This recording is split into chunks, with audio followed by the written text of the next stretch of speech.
Hi everyone.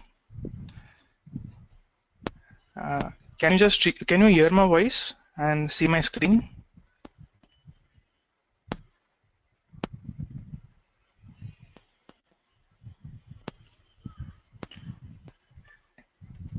Right. Good evening, everyone.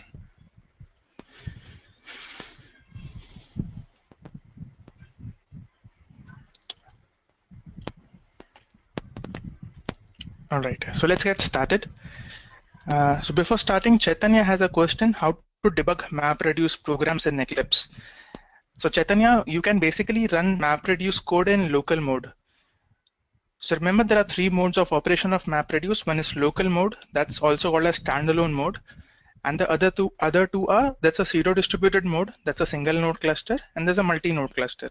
So in standalone mode, basically you don't install Hadoop, okay? You just use the API of Hadoop, and you can run your MapReduce jobs locally without using a Hadoop cluster. So from Eclipse directly, you can run your main method, that's your driver, and there itself you can use a breakpoint and debug your code. Right? There are more techniques for debugging, which we will be discussing. There is a concept called as counters, which is used for debugging.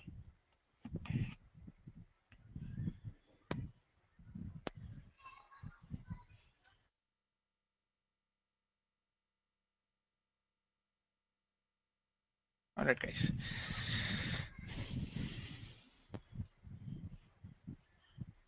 Okay. So we are starting with the module 4, that's advanced MapReduce. And from module 3, we are left with a demo of combiners, and we are also left with a demo of having multiple reducers and using a custom partitioner, correct? Which we will be seeing it now. So I actually looked at the issue in the last week's code. So there was no issue in the code. It was the same code as expected. There was an issue with the cluster. So the Edureka's cluster, so it is used by multiple people together, right? So some properties were messed up. So what I'll be doing is I won't be using Edureka's cluster for this demo. I will be using my own cluster, right? I'll be giving you a demo on my VM.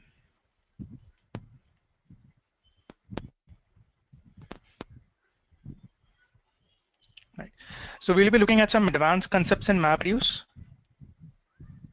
Right. We'll be looking how to, so as mentioned, there's something called as counters, which is used for debugging MapReduce code. So we'll be discussing about counters. We will be, for up till now, we have just seen at, writing a MapReduce for a single file. What if we want to join? Okay, let's say we have two different files and we want to join these two files.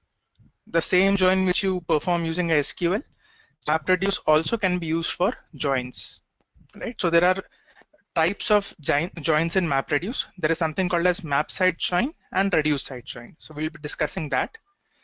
We will be testing MapReduce codes. So everyone knows, what do you mean by unit testing? What is unit testing?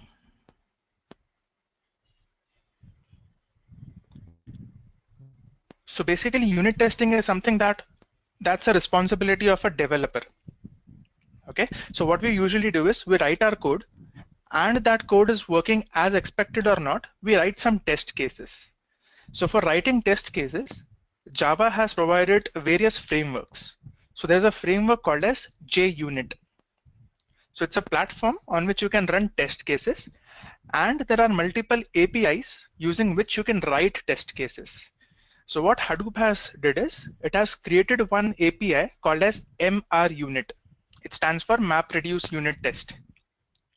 So using this MRUnit, we can test the mappers, we can test the reducers. It is expected, it is working as expected or not. So we'll be looking at an example of MRUnit testing. That's unit testing. Right. Then we'll be looking at a concept of cache. So your Hadoop has a concept of cache that's distributed. So we'll be looking into this concept. Also, we have just seen about the text input format, right? I had mentioned that there are various types of input formats and output formats available in Hadoop. So what are these input and output formats? We will be discussing in this module.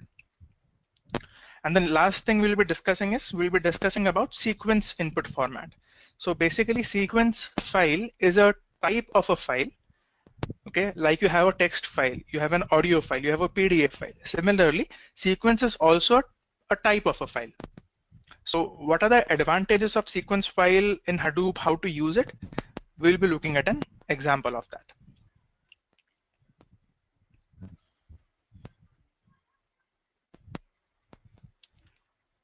So quickly revising what MapReduce is. So mappers, so in MapReduce, your processing works by breaking into two phases, a map phase and a reduce phase.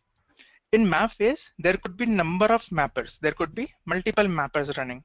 And how many mappers run in MapReduce? It's basically dependent upon the number of input splits in your data.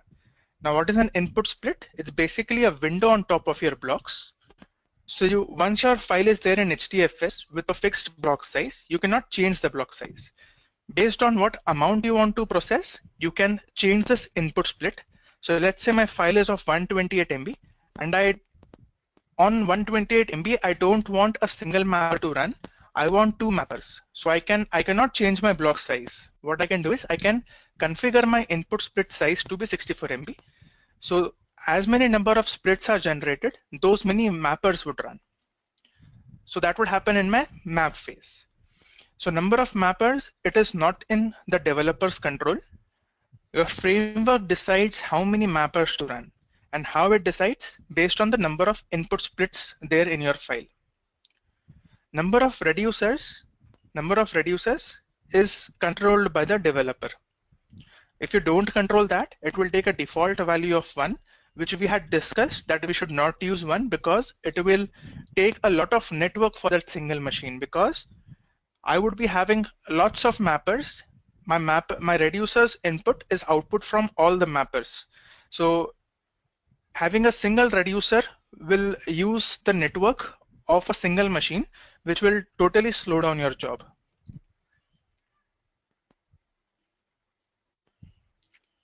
Shiv Prasad has a question. What is meaning by split of data?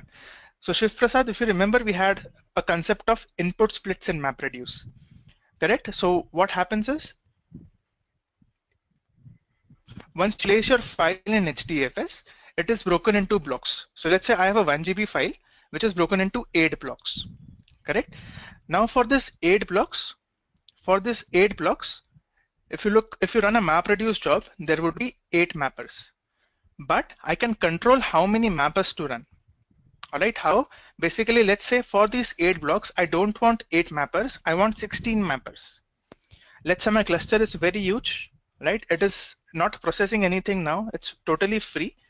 I want to use the resources effectively. What I can do is I can change the split size. Now, what is a split basically? So if this is your block of 128 MB, a split is a window on your block. Okay, I cannot change my block size, but I can change my split size. So let's say I make my split size to be 64 MB. So this is my split 1. This would be my split 2. So here there would be 2 mappers. Right? Great.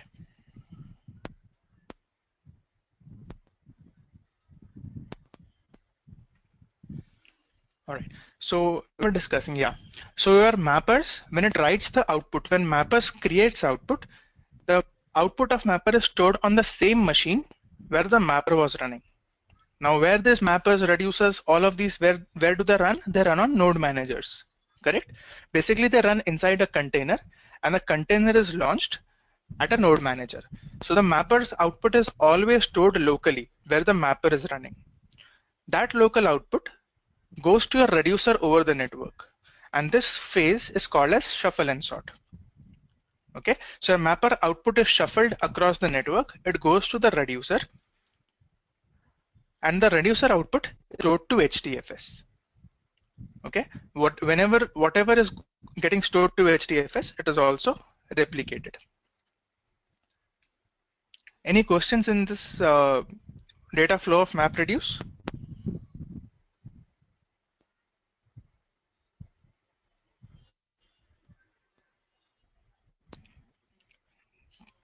Great. All right. So let's see who can answer this. Can you use MapReduce algorithm to perform a relational join on two large tables sharing a key? Assume that the two tables are formatted as comma separated files in HDFS. So basically, let's say I have two files in HDFS. I have a common key on which the two files are joined. Two files could be joined. Can I perform a join in MapReduce? Yes. So Shiv Prasad says yes. Minesh says yes. Rahul also says yes. The answer is right. It's yes. Okay, so you can perform joins in MapReduce.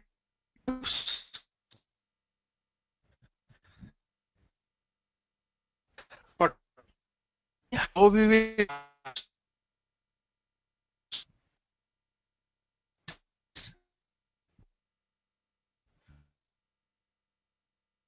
so these concepts we would be discussing today. Everyone says my voice is breaking. Is it still breaking?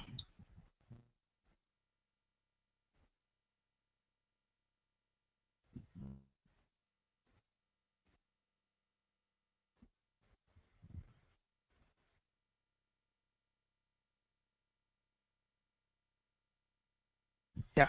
Is it clear now? Is my voice breaking now?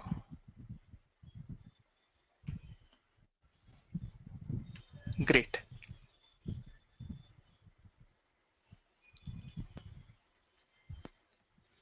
Okay, so we were discussing about joins in MapReduce. So yes, definitely, you can use MapReduce to join multiple files. Okay. So there are various algorithms for joining, such as map side, reduce side. So we'll be discussing that as a part of this module. What types of algorithms are difficult to express in MapReduce? So any logical answer? What are the things that it's very difficult to express, that we cannot use MapReduce for such things? So the algorithms that require a global or shared state, or algorithms that require application of same mathematical function to large numbers of individual binary records. Any thoughts?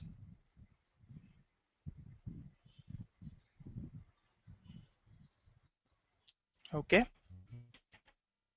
So Minesh and Abhilash says it's B. Okay, B could be implemented. It's not very difficult. Okay. The thing is, see, if you look at mappers and reducers, when my mappers are running, so I had discussed, right? Like your mappers run independently. Your mapper 1 does not even know if your mapper 2 is running or not. It does not even know it belongs to the same job or not. Correct? So basically, my mappers cannot share some data between each other. So the right answer is A. Okay, we cannot maintain a global shared state using MapReduce. It's very difficult. It's very difficult to maintain a global state. Let's say I have a variable, and that same variable should be maintained, okay, across my job, across all my mappers. So such types of algorithms becomes very difficult to implement in MapReduce.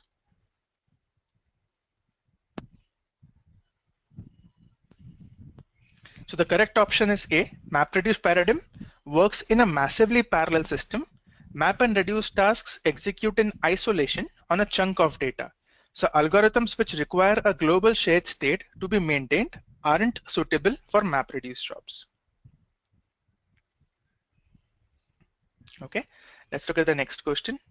At what stage in MapReduce tasks execution a reducer's reduce function starts? So when does a reducer start?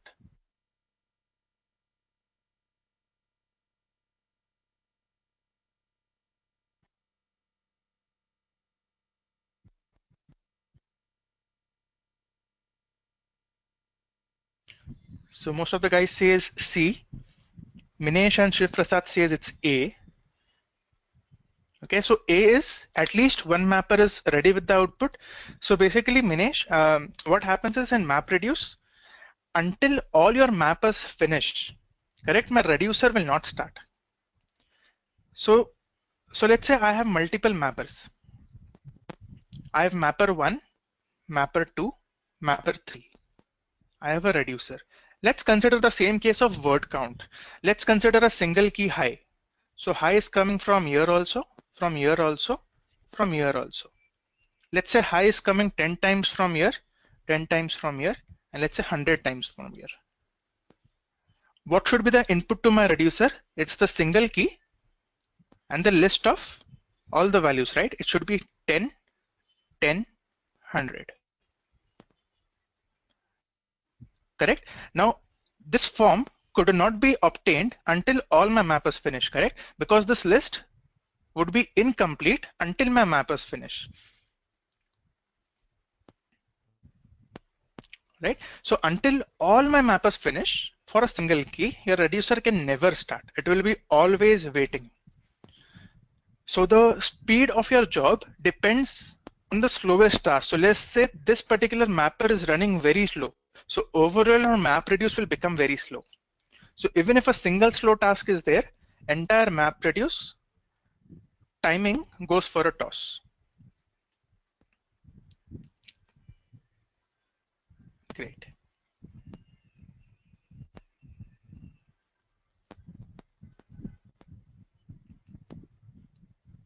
So the right answer is C. The reduce tasks work on the output of map tasks, and the output from all the mappers is required to start the reduce process of map reduce algorithm. So I have a interview question here, guys. So there's an interview question. What happens is, if you run a map reduce job, so we have seen that when you look at the logs, we have a percentage of mapper completed, and we also have a percentage of reducer completed. Remember it, so it shows 50% map and a percentage of reduce. So what happens is, there are some cases when my mapper hasn't completed 100%, but still my reducer starts showing progress. Like my mapper is, let's say it has completed around 80 to 90%, but still my reducer shows progress more than 0%. It shows around 10%, 15%. Now, why do you think this is so? As I'm saying that my reducer won't start until my mappers finish. So basically a reducer percent should not increase until your mappers goes up to 100%. So Shri says when using combiners. So even if you use combiner Shri, that is still working on mapper output, right? So that's still working on the mapper machine. So using combiners or not using combiners does not make any difference. So let me tell you this. It's a tricky question. So what happens in map reduce is, let's say you have multiple mappers. All right. Let's say this mapper has finished processing this map and it is ready with your temporary output. This mapper has finished processing and this is ready with your temporary output. I have a reducer. Now this particular mapper, it is still processing. Correct? My reducer will never start until this also finishes. But my mapper 1 and mapper 2 already has the data processed. So what your reducer does is, it does not wait for the mapper 3 to finish. What it does is, it starts copying data. It will not start your reducer. Basically, on the machine where your reducer is running, on that machine, it will start copying. So it will copy this particular temporary output. It will copy this particular temporary output. It will wait for this to finish. Let's say this finished, it created an output. This would again be copied. Now, when it was copying previously, my mappers hasn't finished. That means my mappers percentage was not 100 till then. But it has already started copying. So basically this is called as a copy phase of your reducer, which is also a part of progress. So when it starts copying data, it will start increasing your reducer percentage, which does not mean that your reducer has started. Okay, it means that the copy phase of your reducer has started. And this is usually observed in very huge jobs where you have lots of mappers. Okay, in this case, the copying starts before all the mappers finish, and thus your reducer starts showing progress. This is called as copy phase progress of your reducer. Okay, this is a typical interview question.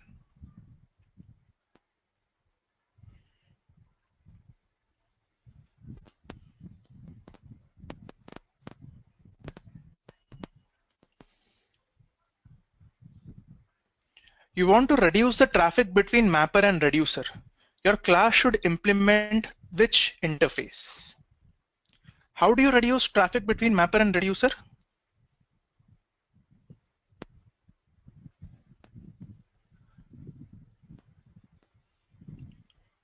Chaitanya says combiner. That's the right answer. Shiv also says combiner. It's B. That's the right answer. The right answer is B. But this question is a bit confusing, guys. So the question is basically your class should implement which interface. So combiner, there is no interface or class in Hadoop called as a combiner. What you should actually implement? How do you implement a combiner? Let's say I want to write a combiner. How will I write it?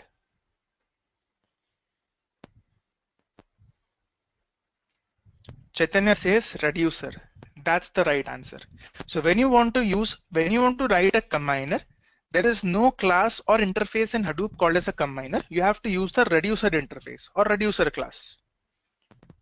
Correct? But this reducer is not an option in these, it's not an option right here. So the most suitable answer is B. But if there was one more option called as a reducer and also a combiner, you should always select reducer. So in most of the companies, when you go for job interviews, usually first round is a MCQ kind of a round, right? Hadoop based. The questions which we are discussing in these, such questions are usually asked as a first entrance round to Hadoop. Okay, so if you find such question there, okay, choose the most probable answer.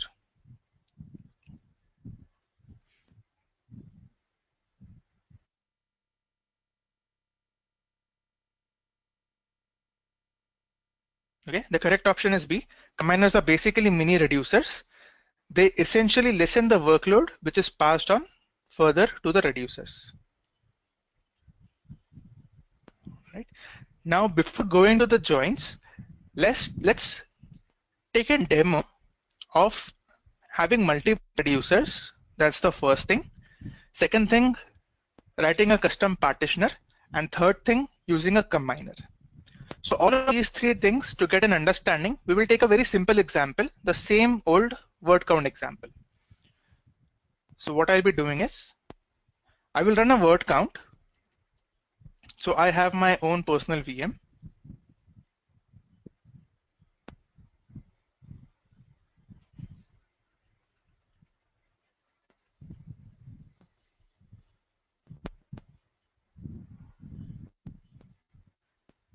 Okay, so it's the same word count mapper which we have seen earlier, the same reducer and the same driver.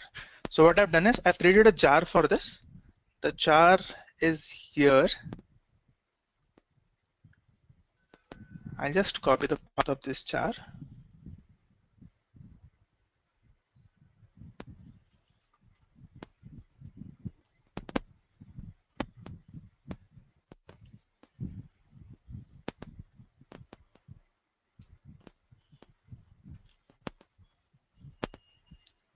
So basically I'm using a tool.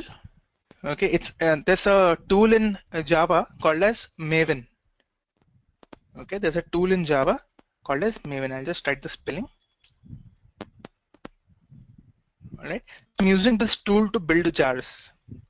But initially, the way how we were creating jars, you can use that way also. There are multiple ways to create a jar. For this project, I'm using Maven. If you don't know Maven, nothing to worry, right? It's just a way of building jar. It provides multiple functionalities, but you think of it as a way of creating jars. So this is my jar which is created. What I'll be doing is I don't have any input. So on my desktop,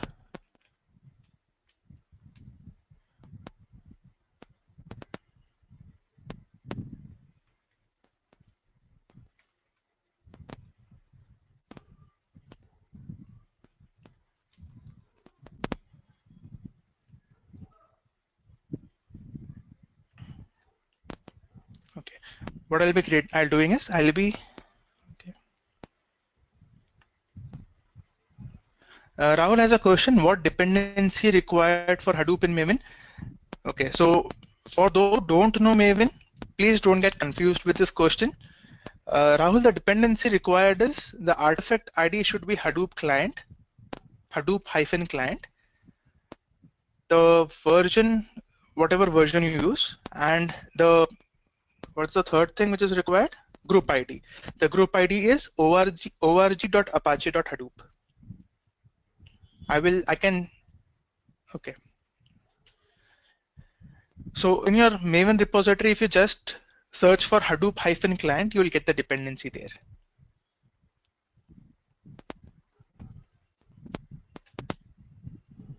Oops.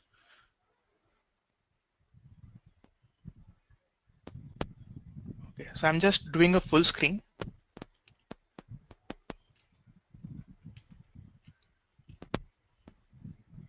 My screen is visible to everyone.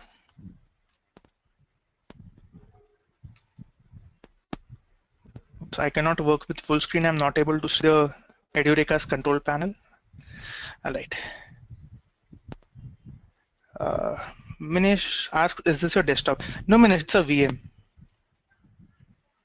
It's an Ubuntu VM which is installed on my desktop. Okay, so what I'm doing is I'm creating a file for word count.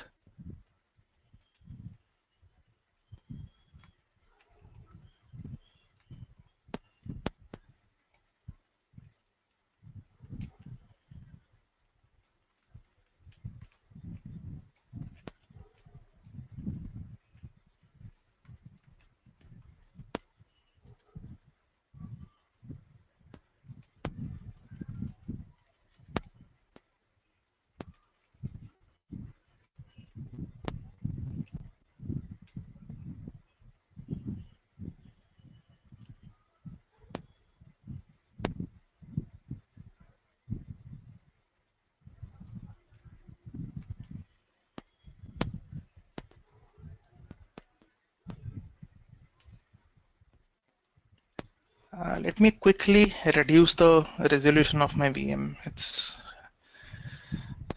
I don't want to scroll every time.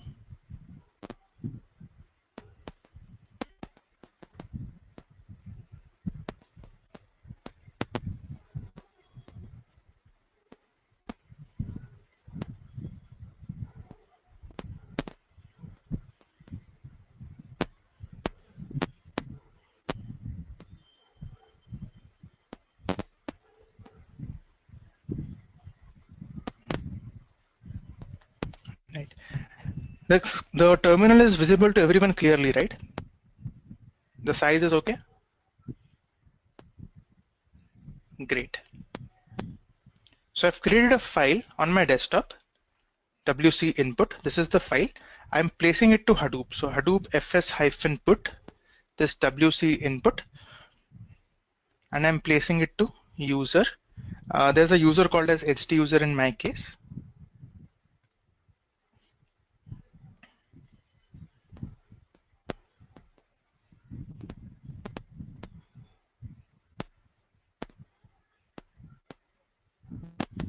Okay, the file is gone.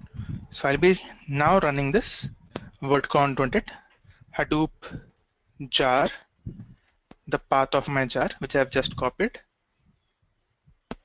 Okay. Then okay. So whenever you use a path of the jar, you have to specify the main class also, guys. So in case of word count driver, the path of my driver should be specified. Initially, I was not mentioning it, right? Because when I was building a jar, in the jar's manifest itself, I was writing the main class. That's why there was no need of writing the main class here. But in the way in which I have built my jar, there is no manifest inside the jar. So basically manifest is a metadata file inside a jar which you can use to specify few properties. So if you notice, when I create a jar here, okay, this is my normal Eclipse. If I choose any,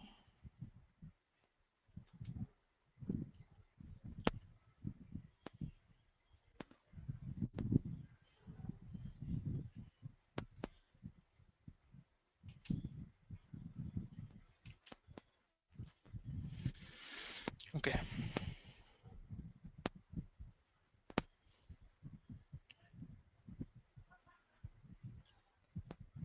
So when I was building my jar, if you notice, I was always doing this step. I was giving my main class, I was browsing it, and I was specifying a main class. Okay, with this particular specification of your main class, you don't have to mention the main class in your command. But the way in which I have built my jar now, I haven't used that configuration. So here you have to mention the main class also. Okay, so I have to mention the class, and what should be the main class? So if you have used a package, it should be package name dot the main class name. So my main class is my new driver. My main method is there inside new driver, and my package name is count. So I'll say count dot new driver. Then I'll give my input path. That's my user user wc input, which I have just placed to HDFS, and I'll give an output path user user wc out. I will run this.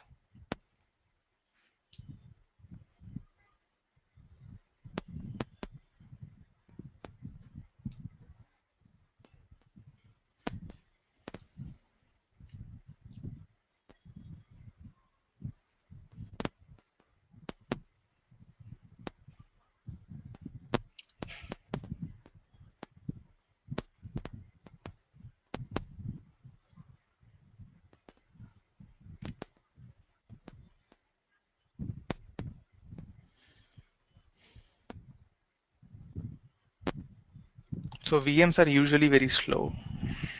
It depends on the configuration of your machine. So for this VM, I've just used a 2 GB RAM.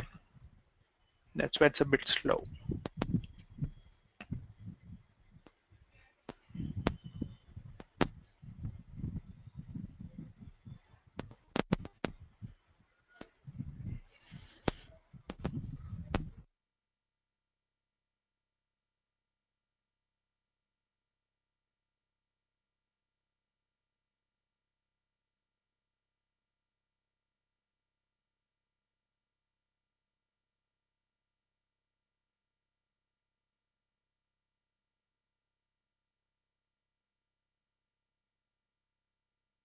Okay, Rahul has a question. It's not related to Hadoop, but how to transfer file from local to VM. It's a very complicated thing, Rahul. So the best thing would be if your VM has network established. So in my case, it is not.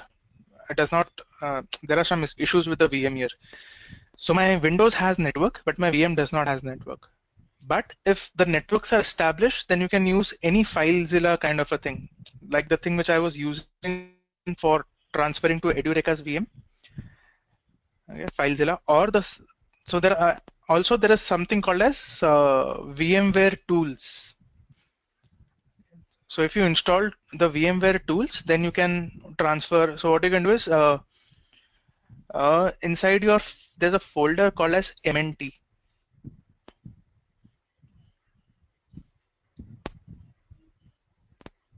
There's a folder called as MNT. So if you install that VMware tools, inside your MNT, your C drive would be available. So in my case, it is. So see, in your MNT, your C drive would be available. So what you can do is from your C drive, you can browse your desktop and copy paste the files. But you cannot copy from Windows and paste it here directly. It does not work. Yes, Rahul, that tools need to be installed in VM. So if you're using VMware VirtualBox, there's in VM, there's an option here.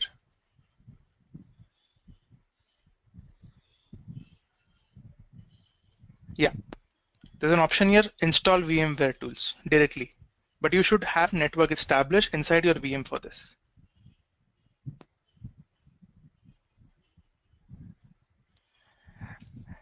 Yeah, Mini says you can share folders as well in VM setting. Sometimes it works, sometimes it does not. So for this particular VM Minish, it is working for me, but I have one more VM in that it does not work.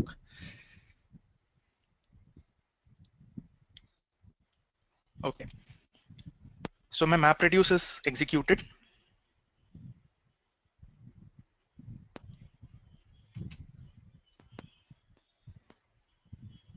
Okay, my MapReduce is executed. What I will do is I'll just do a ls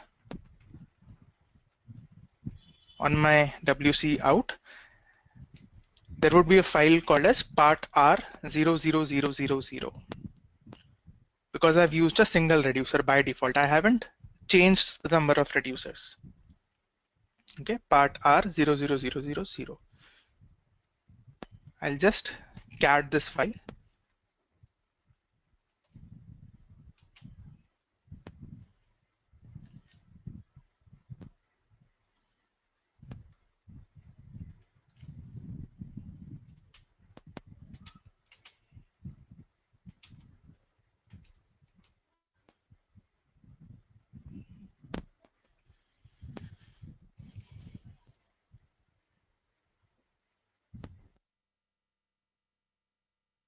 Okay, so this is my word count output.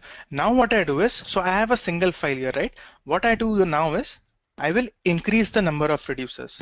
So the same method which we were using last time, before running the job, I just say job dot set num reduce tasks. Set num reduce tasks. I make it to 5. So I've changed the number of reducers to 5, the same way which we were doing it earlier. If there is any code change, I need to rebuild my jar, recreate the jar. So I'll recreate a jar.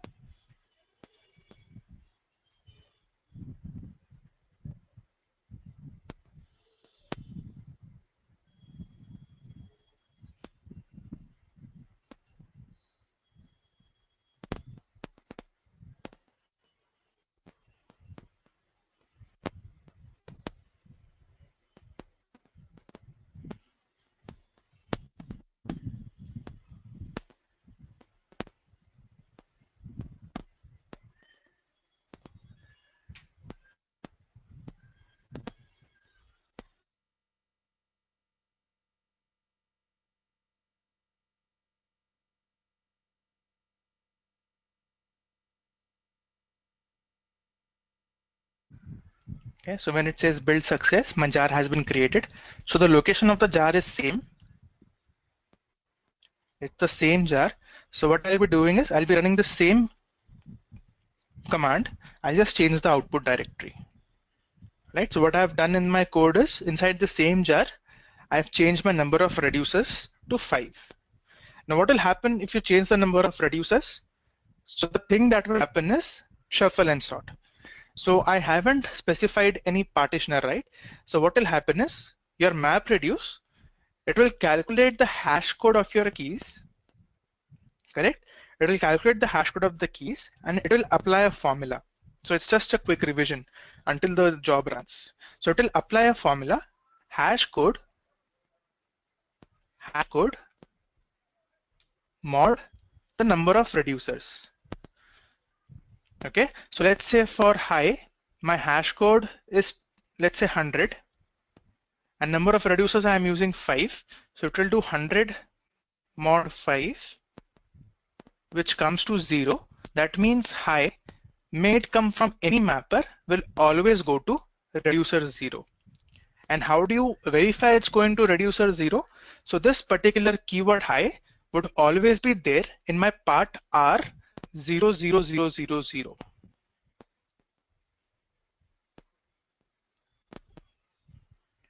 So output of reducer 0 is part R 5 times 0. Output of reducer 1 is part R 00001 and so on. Okay, so if you note, so let's check. I think output should have been there. Okay, it's still running. Map phase has finished.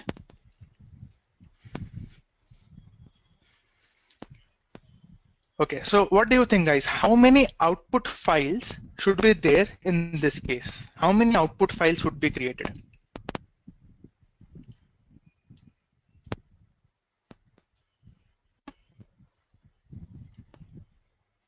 Minesh says 1, Bhaskar says 1, Chaitanya Sri Shifrat says 5. So Minesh and Bhaskar, the number of output files created is equal to the number of reducers. Correct? So basically in MapReduce, if you remember, the output is always a directory, right? Why it is a directory? Because MapReduce can have multiple files as output. Okay, so if you're running 5 reducers, each reducer produces the output and it is not combined. Okay, it is not combined. My output would be there as 5 files. As the number of reducers which I am using, let's say I'm using 5 reducers, my final output would be combination of 5 files. Okay, so in my output folder, I would be having 5 files, but the framework will not combine it for you. All right, you have to do it yourself. Okay, that's why in MapReduce, as an input, you can provide a folder also. Okay, because let's say I'm running a MapReduce job 1. Let's say I want to write 2 MapReduce jobs. Okay, my MapReduce job 1. On this MapReduce job 1's output, I want to run one more MapReduce job. So the MapReduce jobs 1 output goes as input to your job 2. Now this output is always a directory. Okay, let's say I'm using 5 reducers, I would be having 5 files here. Your MapReduce can take directories as input. So if you give this directory, the input to the second MapReduce job would automatically be considered all the files inside that directory. So input to a MapReduce job can be a file, it can be a directory, or it can be multiple files or multiple directories. If you want to combine the files yourself, okay, so remember the Hadoop file system commands, the shell commands which we were seeing, the Hadoop fs, put, get, copy from local, mv, cp and all. So there is a command called as get merge.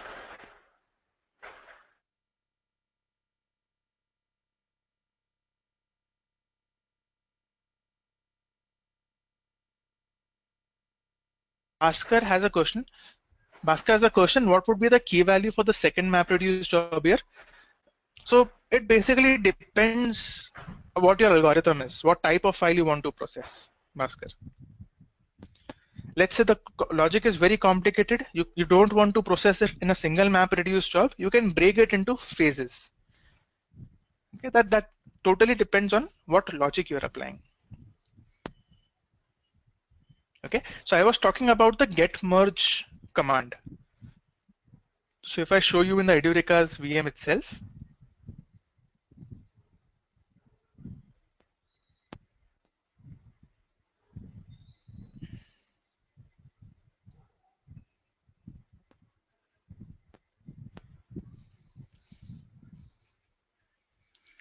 yes, so Shri has a question. Is the hash code same always for a keyword with different executions as well? Yes, Shri, it is. Okay, because that is implemented by Java. So if the input is same, output will always be same. But what the output would be, you would never know. Like let's say hash code for high is 100. May you execute it once or 1,000 times, any number of times, it will be always 100. But you won't be able to see what is that output, what is the hash code. It's all calculated on the fly.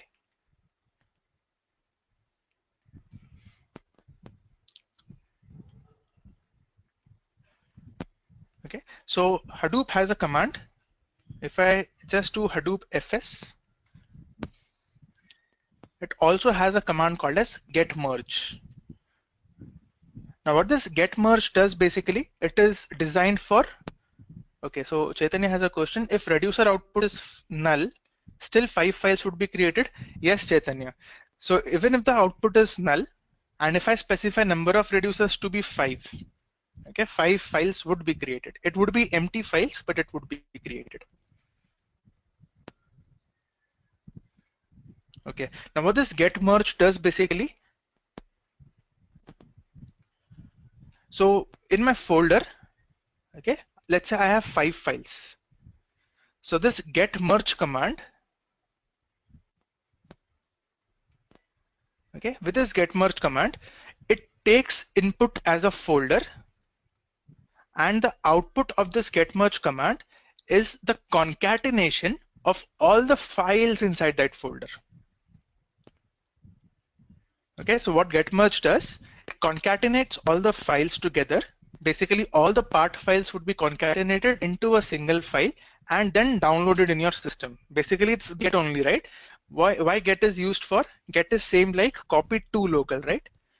So with get you can download the file back, and this get merge will basically concatenate the file while getting it.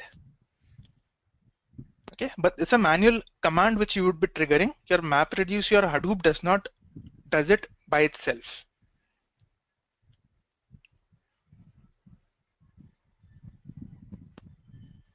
Okay, so my job is finished. Now if I check my output, so the folder which I had given was wc out1. So I'll do a ls on wc out1.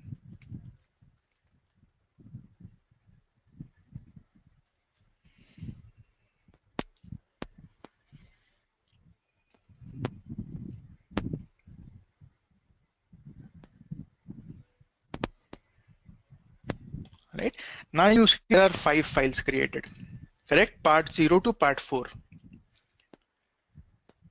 Now what can you observe here? Any observation in this 5 files?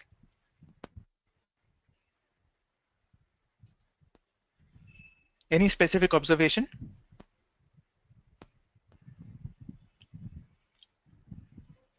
All right, Shri has a right observation, Rahul also.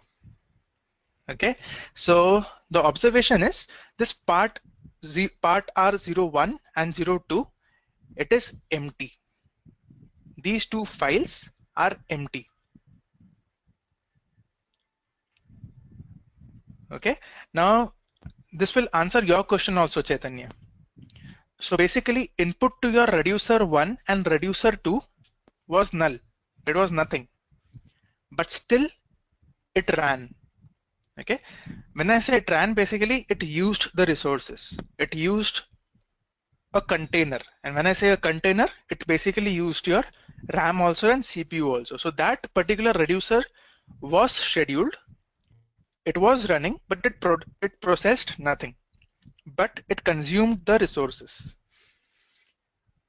Okay, to simplify this, basically, so in my input file, okay, in my input file, there were no keys whose hash code mod number of reducer was equal to 1 or 2. Getting it? Any doubt in this? So there were no keys whose hash code mod 5.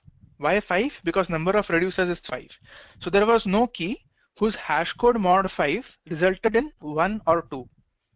That's why there was no input to 1 and reducer 2. Let's see what is there in this reducer 0's output. So I'll just cat this file.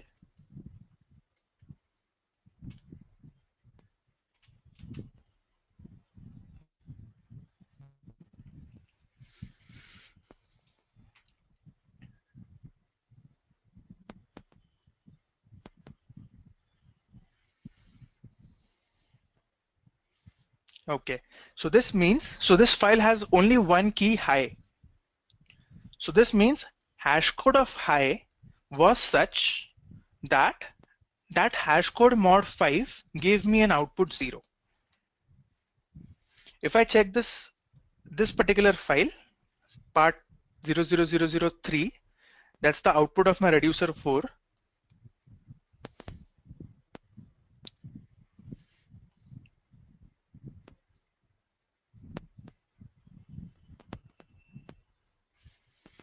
Okay, so this particular reducer 4, I mean, it starts from 0, that's why I'm saying it 4. So this particular reducer has 4 keys. Okay, does this mean that the hash code of the words Edureka, Hadoop, Hello, India is same?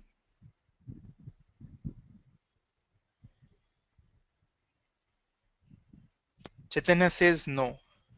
Great. Okay, the right answer is the hash code of these words are not same, but whatever hash code it may be, hash code mod 5 gave me the output 3. Everyone agrees?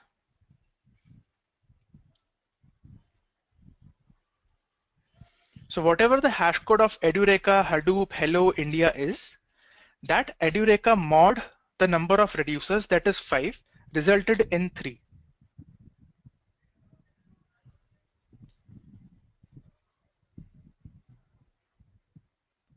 Okay. Again, this output is sorted, right? Because your MapReduce output is always sorted. If I look at this output, part R4,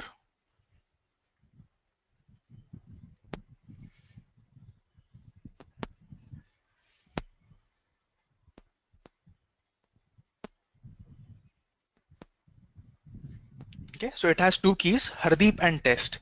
Now, what do you notice here? So any key, okay, let's consider the key Hadoop. Okay, so this key, it is going to reducer 3 because it's there in part 3. This key will never come, if it's going to reducer 3, this key will never go to reducer 0, 1, 2 or 4. Correct? If I just reiterate my statement, a single reducer can process multiple keys. So if you notice, the reducer 3 is processing multiple keys. In our case, 4 keys. Similarly, reducer 4 is processing multiple keys. In our case, 2. Okay, so a single reducer can process multiple keys, but all the values for a single key goes to a single reducer. So this means the values for Hadoop will always go to reducer 3. It will never go to reducer 0, 1, 2 or 4.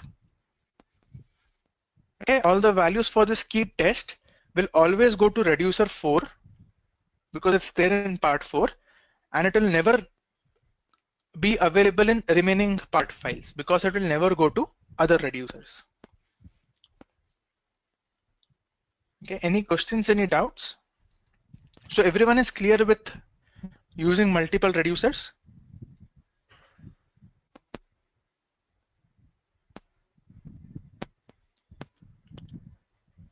I had also discussed that you can disable reducer, right? You can have 0 reducers.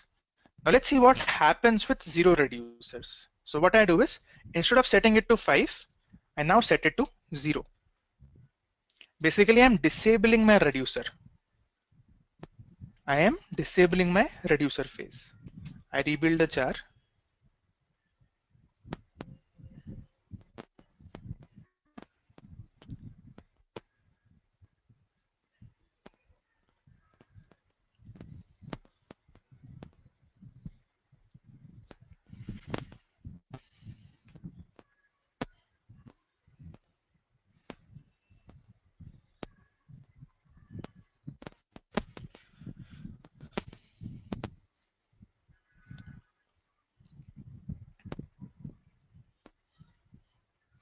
Okay, until the jar is building. So if I'm disabling reducer phase, so my MapReduce output is always sorted, right? If I disable my reducer phase, do you think my MapReduce output would be sorted?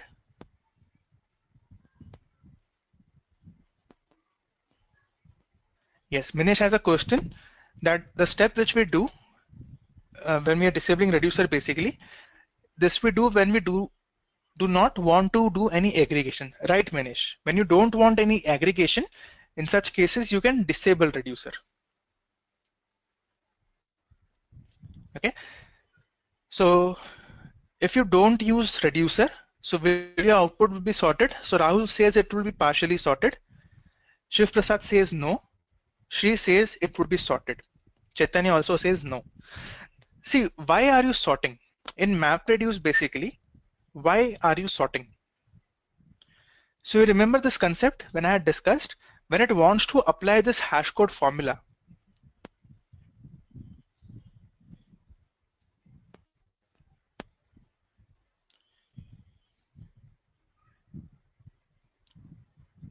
Yeah, exactly. Rahul says grouping. So when I want to, so let's say these are my keys. A1, A1, B1, A1, A1. Let's say these are my keys from a single mapper. When I want to apply the hash code functionality, okay, that's basically the partitioning functionality. I need to calculate hash code of A, apply the formula. Calculate hash code of A, apply the formula. Hash code of B, apply the formula. Again A, formula, A, formula. Instead of using this formula again and again, what I can do is I can sort my output, right? How sorting will help? Basically, all my similar keys would be grouped together. It becomes, when my keys are grouped together, it becomes very easy to create different groups and apply this formula once per group. So if you notice, where initially my formula was getting applied 5 times, now it is applied 2 times. It's basically for efficiency reasons that the MapReduce in the mapper phase, it sorts your output. Okay. Now, why are we doing sorting? Because I want to basically use this hash code or whatever the partitioning logic I want to apply. Correct? Why do I partition? Why I am partitioning my output? In MapReduce, why do you think this partitioning is required? The hash partitioner by default which we are using. Why do you think this is required?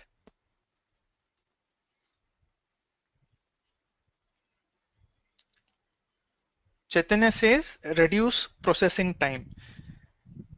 No, Chaitanya. It's basically to identify, right, which key goes to which reducer.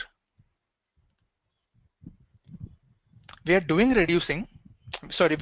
partitioning to identify which key goes to which reducer, correct?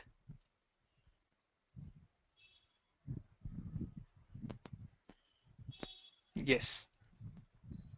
Minesh says to make sure all reducers are utilized.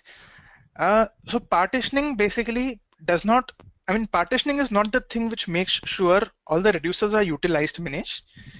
If they're not utilized, then you can write a custom partitioner. So that's the logic itself does not make sure. It's we who should make sure that the logic uses all the reducers. The logic itself is not very intelligent to make sure. Okay, so the partitioning thing we use to identify which key goes to which reducers.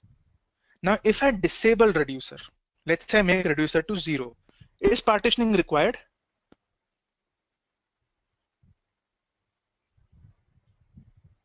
If I disable reducer, is this partitioning logic required? Okay, Chaitanya says no, and the right answer is no, it is not required. So if I am not partitioning, is sorting required? Why I was sorting? To have a optimized partitioning logic. And why I was partitioning? To identify reducer. So I'm not using reducer, that means I'm not using partitioning, that means I don't want to sort. So if you disable reducer, MapReduce output is not sorted. If you disable reducer, MapReduce output is never sorted. What about combiner? Okay, Rahul says, but mapper is doing sorting. Okay, but Rahul, that is doing sorting in the sort and shuffle phase of MapReduce. That's a part of sort and shuffle phase. And why that sort and shuffle phase is required? To identify a reducer. But if I'm not using reducer, sort and shuffle, this entire phase is disabled. Okay, so the sorting will also be disabled. What about combiner? If I have 0 reducers, if I disable reducers, will the combiner be executed?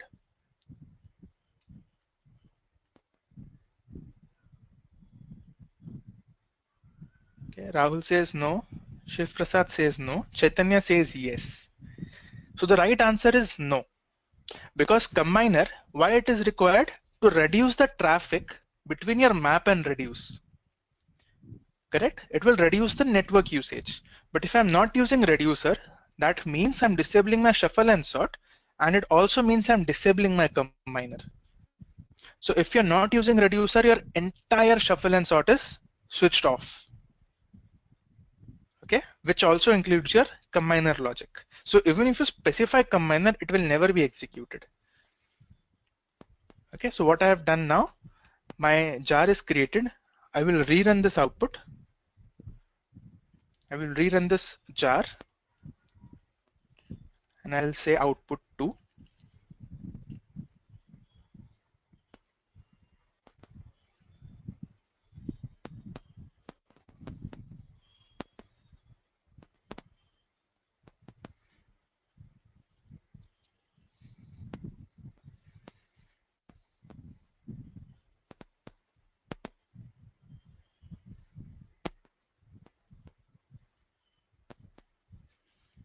So in my case, it is running very slow. In real world, it will be very fast.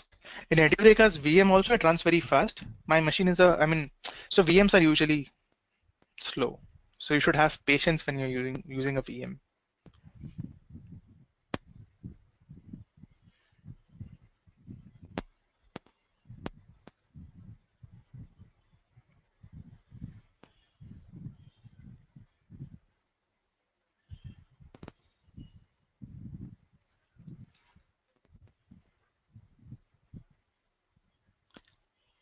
Chaitanya asks, is Ubuntu a Linux version? Yes, Chaitanya, it is. It is not a pure Linux. It is a hybrid Linux. It's called as a Debian system. But Hadoop, Hadoop supports Ubuntu also. Okay, so my output is obtained.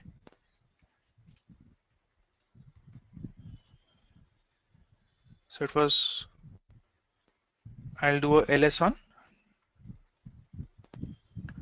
wc out2.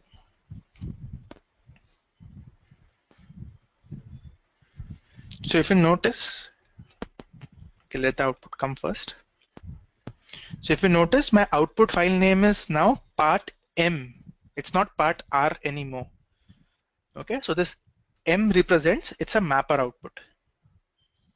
Okay, that's why these abbreviations are used, part R and part M.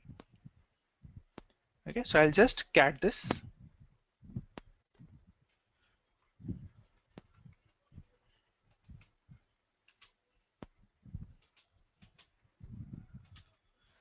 So this will basically show me the key and one, because that's my mapper logic, right? I'm breaking my sentence into words, and the word I'm keeping as key and one as value. So this is my mapper output. And if you notice, it is in the same sequence as my input file. It is not sorted.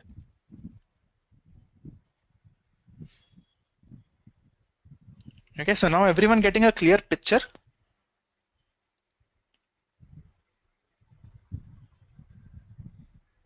Great.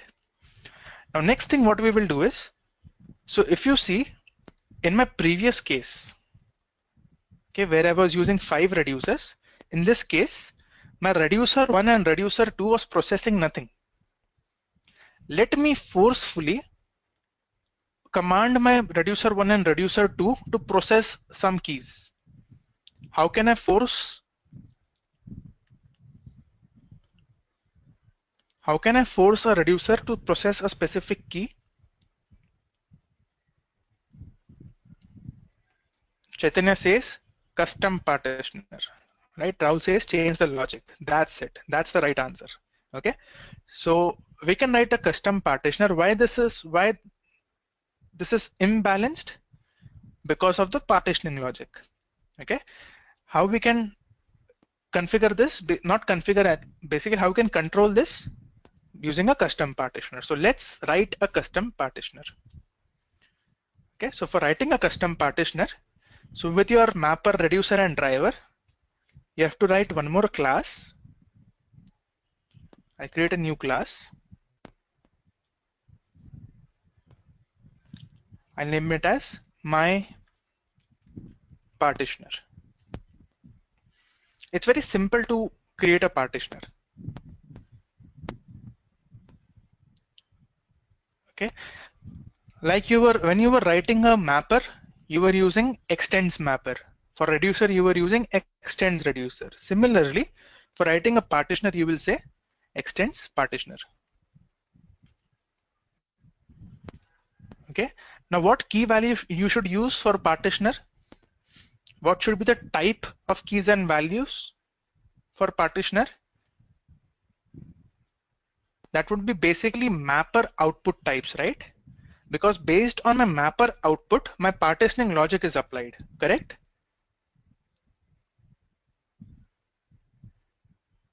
Everyone agrees?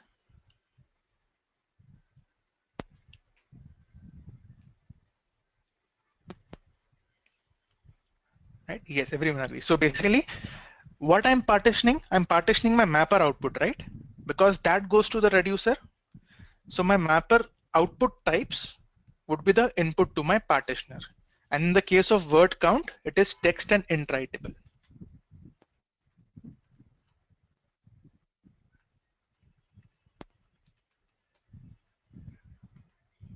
Okay. Now, so Java experts will get this. Okay. This partitioner class, it's an abstract class. Okay. It has one abstract method called as get partition. So I will just implement that get partition method.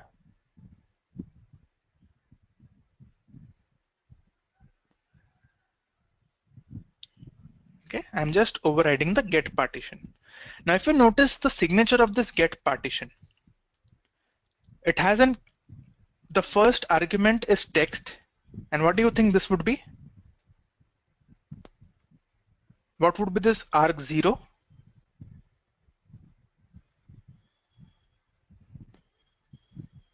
Correct. So it is the input key. Okay, so this is the input key. This is the input value. Let's see who can crack this. What do you think this is? What is the third argument?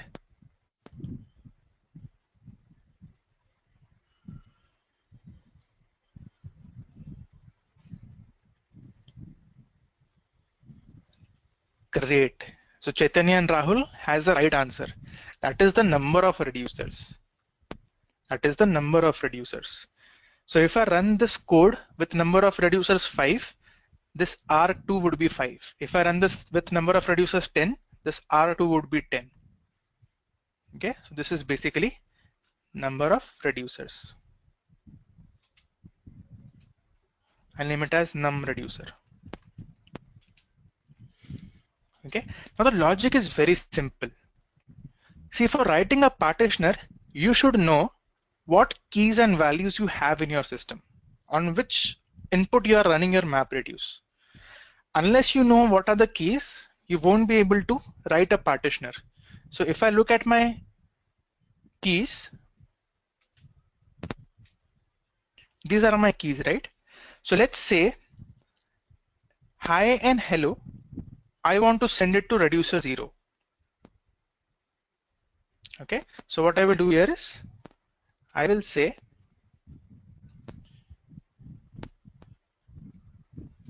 if key, okay, I want to compare it using the equals method. Equals method is for string. I need to convert key to text, sorry, text to string. I will say key dot to string dot equals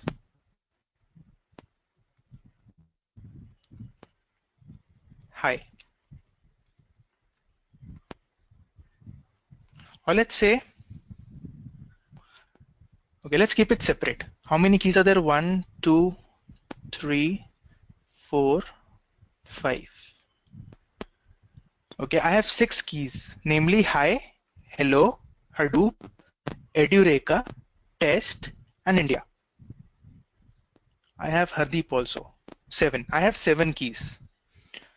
So let's do one thing. We are using 5 reducers. let's send key hi to reducer 0, key hello to reducer 1. Okay, so how will I send it to reducer 0? It's very simple. If key is equal to hi, I'll say return 0. That's it. So whatever you return from this, if you see, the return type of get partition is integer. So when you say return 0, that means it goes to reducer 0. It's that simple. It's basically just an if-else loop. Okay, again I'll say else if, the same thing, key dot toString dot equals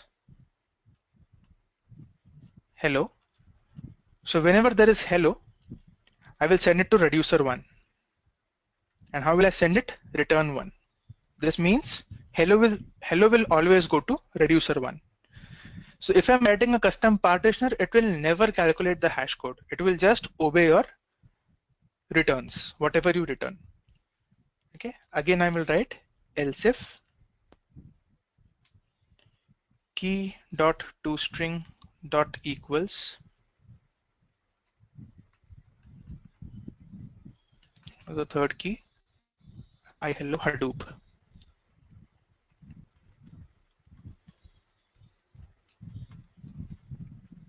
I will return 2. I'll simply copy paste.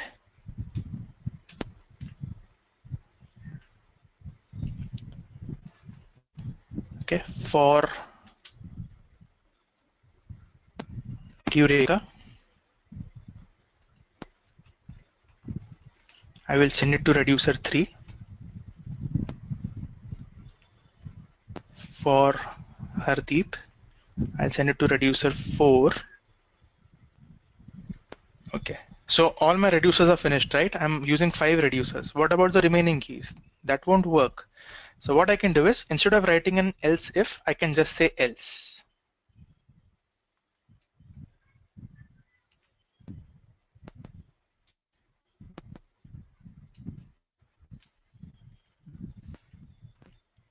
So what does this mean? That hi will go to reducer 0, hello will go to reducer 1, Hadoop will go to reducer 2, Eureka to reducer 3, and remaining all will go to reducer 4.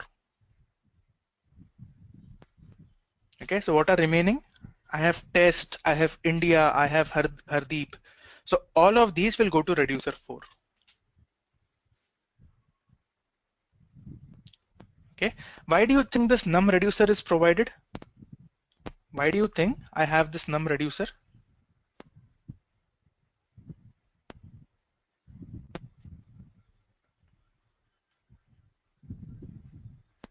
Rahul gave me a logic.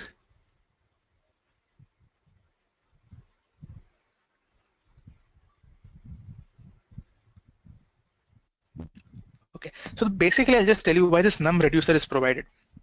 Okay, so let's say I'm using number of reducers 5.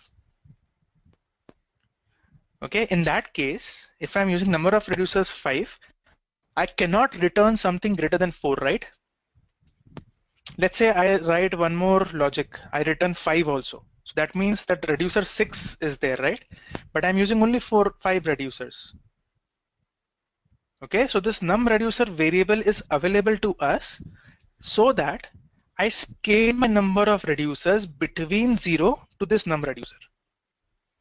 So if I keep my reducer 5, my returns should not be more than 0 to 4. I cannot return 5 also. Similarly, if I have number of reducers 10, my returns would be from 0 to 9. I cannot keep it more. So basically just to scale it. If there is a mismatch, it would be an error. And the best way to scale it is, when whatever you are returning, always mod this with num reducer. It's just a logic. It's just an optional step. It's not mandatory. Okay, whatever you are returning. So let's say I'm returning 0. I will always mod with number of reducers here for everything. So this will make sure, even if in this case where it requires 5 reducers, if I run it with a single reducer, still this logic will work, because by modding it, it will scale in 1. This means if I use number of reducer 1, this would be 0 mod 1, that's 0. Okay, 1 mod 1, that's 0. 2 mod 1, that's 0. 3 mod 1, that's 0. 4 mod 1, that's 0. So basically it will scale whatever your number of reducers you are providing between 0 and that number. Okay, the best way is to mod it. It's an optional thing, it's your logic. If you can make sure that whatever highest number you are returning, so in my case I am returning 4. If you can make sure that the reducers are 5 or more than 5, then this logic will work. So it's your responsibility that your number of reducers should be more than 5. Okay, but by chance if you run it with number of reducers less than 5, then this logic will help you out and it will not give any errors. It will basically scale that output within this range. Right? Any doubts in this?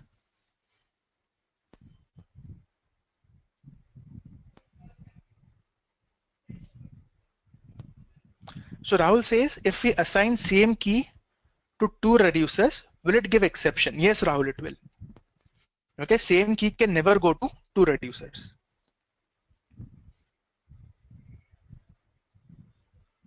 Okay, so what I'll do is this is my partitioner. Now I have just written my partitioner. How will your map reduce code know that you have to use this partitioner? That's basically in your driver. That's basically in your driver. So what I do is I have reducer, let's say 5. And how do you set the partitioner? The same way you have set mapper and reducer. So you have a method set partitioner class. So I'll say job dot set partitioner class. The same way where you have set mapper class, set reducer class, there's a method called as set partitioner. And what I will provide here is my partitioner dot class. So in this way, you have registered your new partitioner.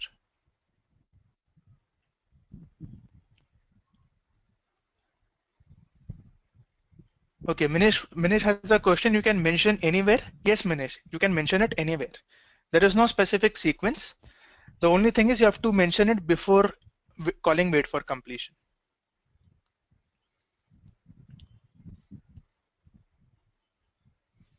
Okay, so I've written my partitioner. I will just build this to a jar.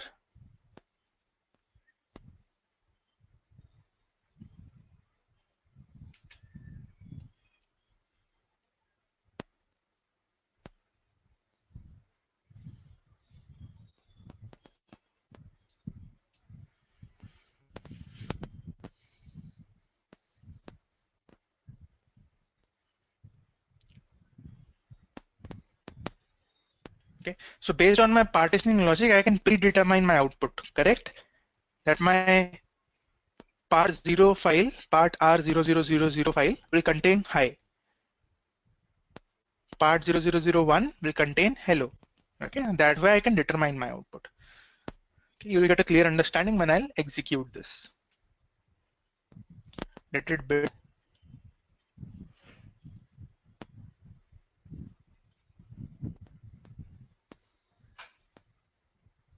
Okay, built successfully. Great.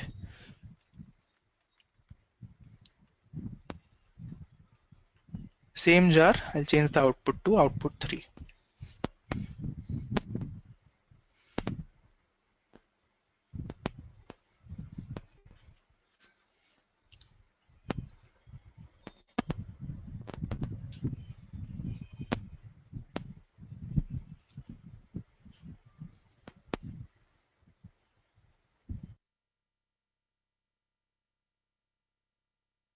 Okay, Rahul has a question. Any real-time scenario where we require custom partitioning?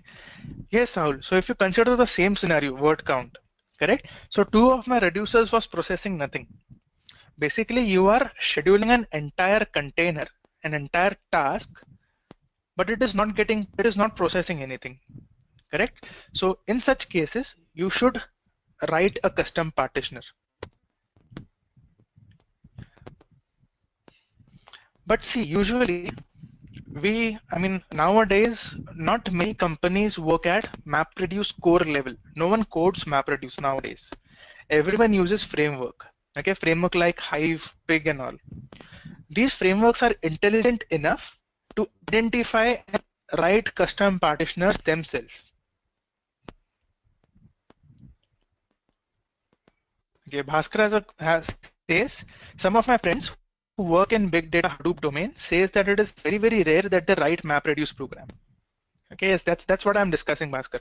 So nowadays, very few companies work at actual MapReduce level.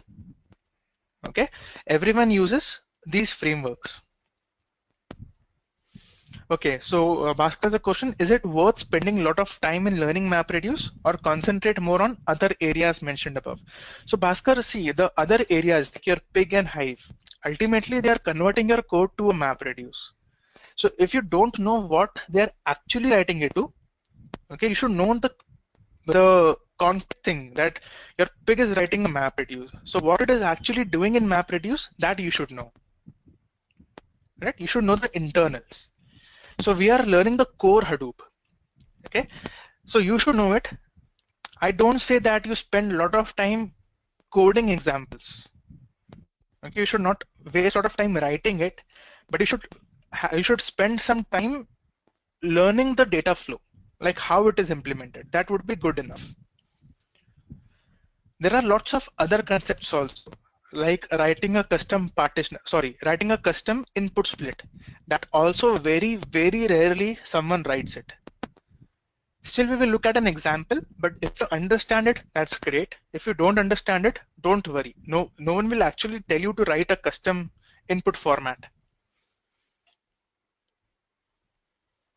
Okay, so very few people actually, you know, uh, okay, so Rahul has a question. I have seen very video before joining. No one teach in deep like. Okay. Thanks, Rahul. Okay, so my output is executed.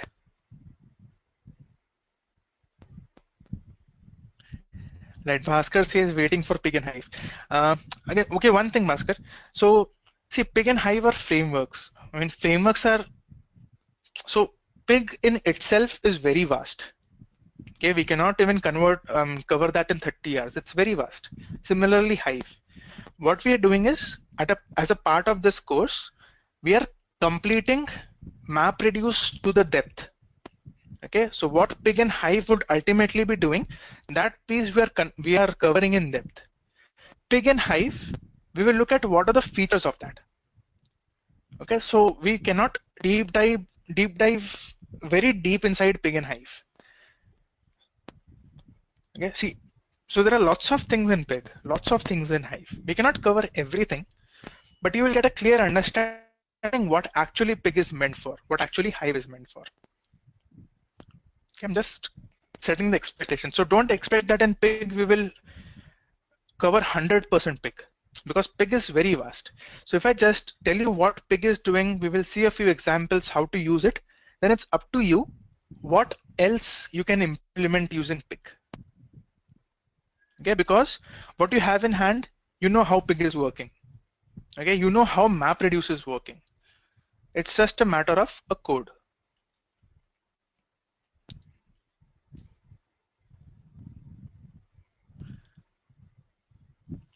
So Shiv says, can we in-depth details of Pig?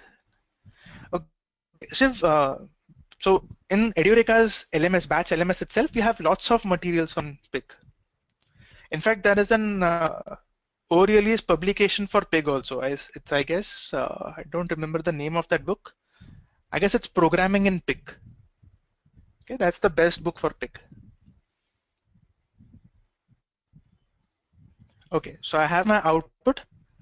Now if what was my folder? WC output 3. Okay, I do a ls WC out 3.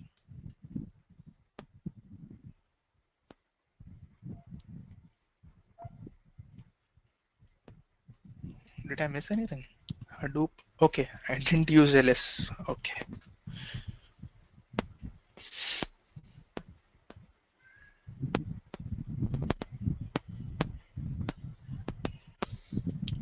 right? So again, I have 5 files because I used 5 reducers. Now see, my reducer 1 and reducer 2, it is no more empty. Okay, so my part 0 file,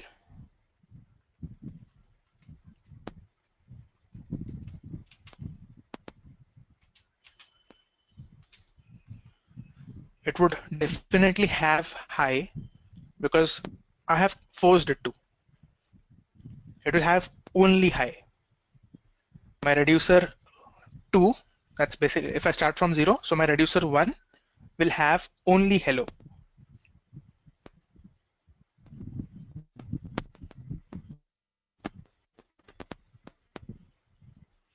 Okay, similarly my reducer 2 will have what I had coded for 2. I don't recollect. Where is my partitioner? So my reducer 2 will have Hadoop. Reducer 3 will have Edureka. Okay, let's check 3. It should have Edureka.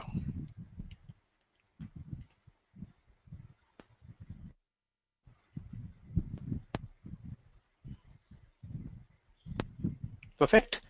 And the remaining keys, that's India, Hardeep, test, this would go to my reducer 4.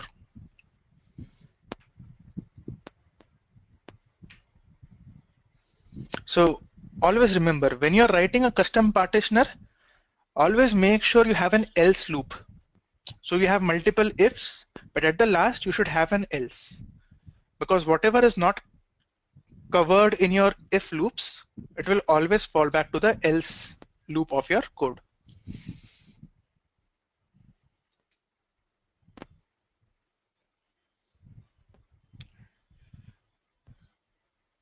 So let's say you have thousands of keys. I cannot write 1000 if else, right? So in such cases, what you can do, you can write range. If it's between this and this, return 0. If it's between this and this, return 1. That way. Okay, you can also use ranges if in case it is numerical. Right?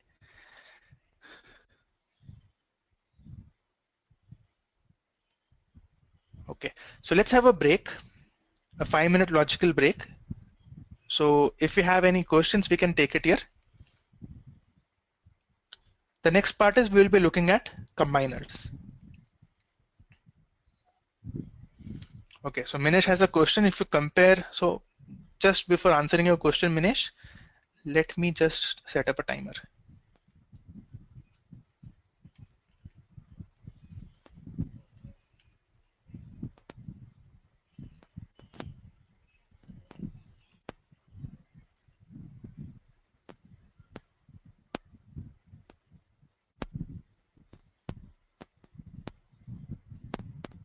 Okay, so Minesh has a question. If you compare Hive and Spark, which one is better? Minesh, there's no question of which one is better or which one is not. It's basically a preference of what you choose. So if you're using Hive, it will ultimately trigger a MapReduce job, correct? But if you compare the speed of MapReduce and Spark, MapReduce is slow. Spark would be fast. If you want speed, you should go for Spark. Okay, so it's your choice. If you're okay that you don't want speed, if you're okay with slow processing, you can go with Hive. If you want fast processing, you can go with Spark, but at the cost of memory, because memory is very expensive. If you want the Spark to perform well, you should have huge amount of RAM. RAMs are very expensive. So not every company can tend to purchase not everyone tends to invest so much amount in hardware.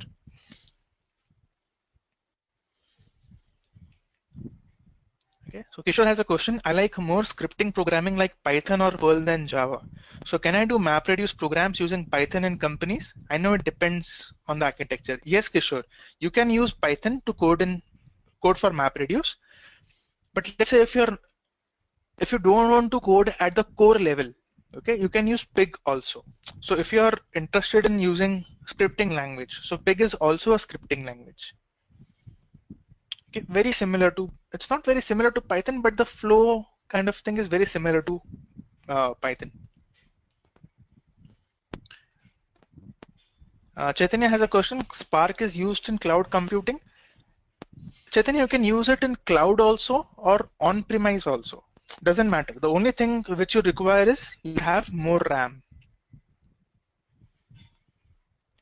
Kodandara has a question. I have a scheduled exam. Horton works. Oh, great.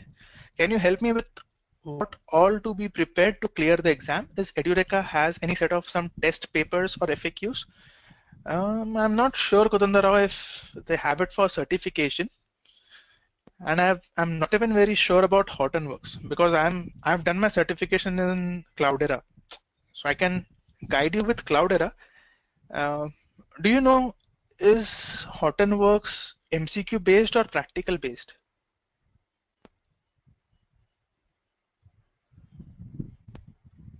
I mean, have you tried finding is Hortonworks certification MCQs or they're practical exam based?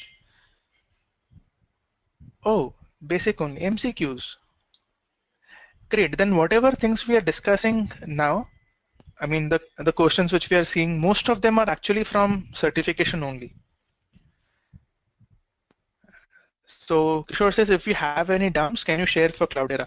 So Kishore, Cloudera is no more MCQ. It's practical. So they will give you 5 questions. They will give you a Hadoop cluster also. You have to actually code it. Okay, there is no MCQs anymore.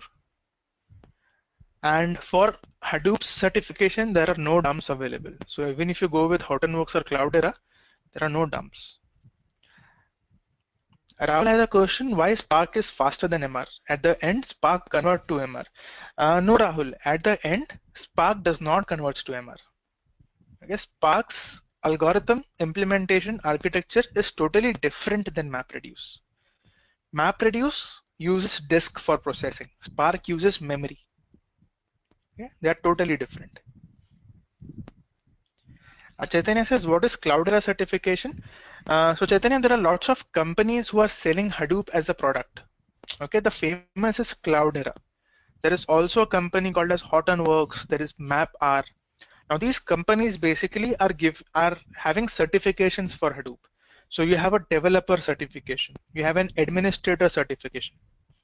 You have an HPA certification, Spark certification. You have data science certification. So if you have a certification, your value is increased. So when you go for interviews or you're going for a job hunt or something, your value is increased. You would be given more preference than others. It's always better to be certified. And the most famous certification is Cloudera. It has more weightage. Okay, so Minesh says you mentioned you use lots of cloud in your project, but is it cheaper to use cloud these days for memory-based products such as Spark? Minesh, our clients, they basically prefer speed over money. Okay, so it doesn't matter to them if it's costing more, they just want speed.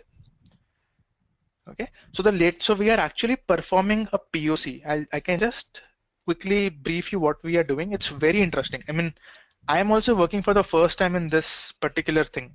So there is a technology called as Qbol. I can just type it if you want. The technology, it's not a technology basically. It's a platform called as Qbol.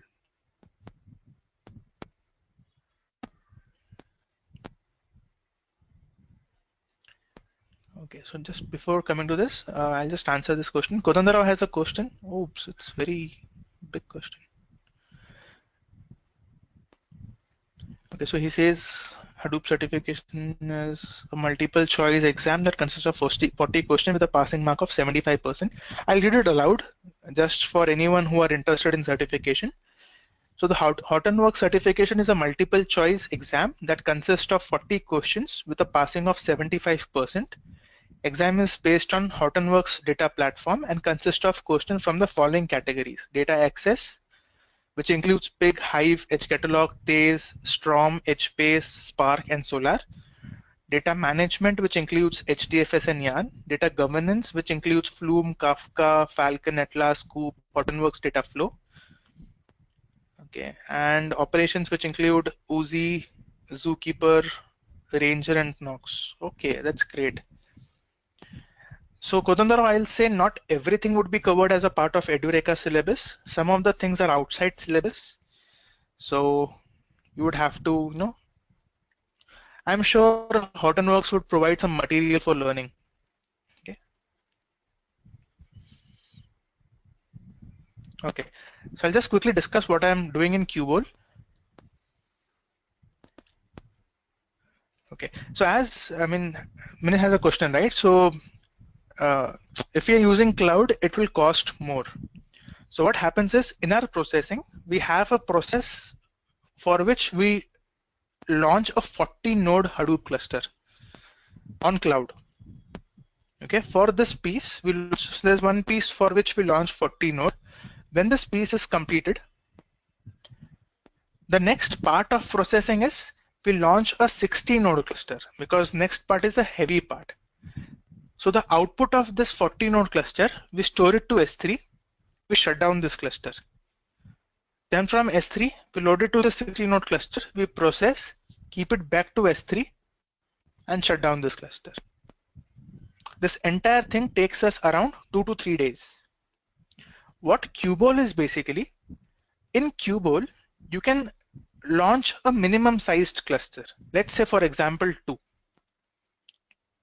You start your processing. Okay, it's the same Hadoop cluster on Amazon which we use. You start your processing. Let's say 2 nodes, your cluster is getting choked. What your Qbol will do, it will automatically add machines to this cluster. It will automatically on the fly, it will scale up this machine, scale up the cluster.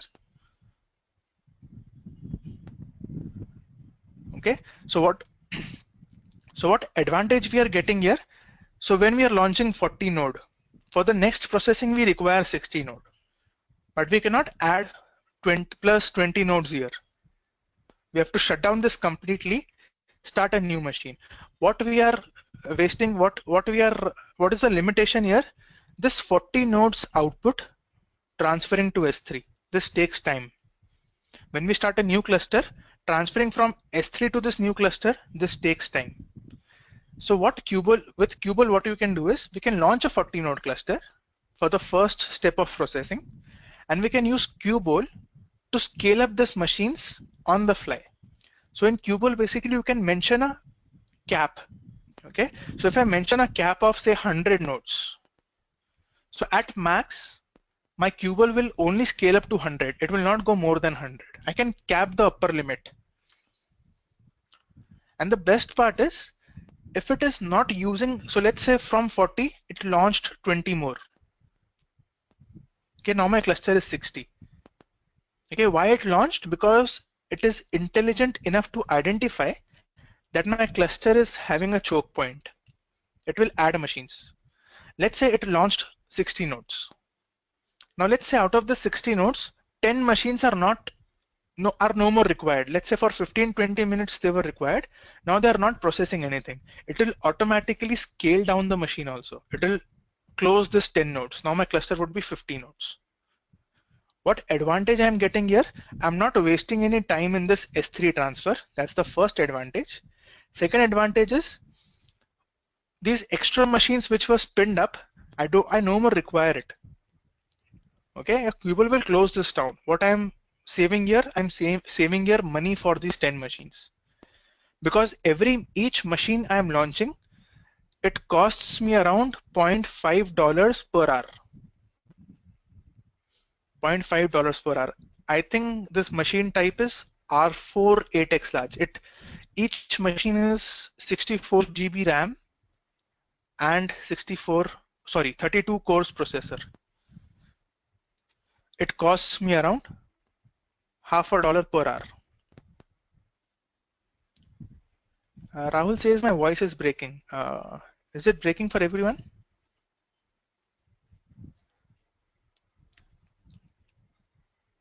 Rahul, is it better now? great.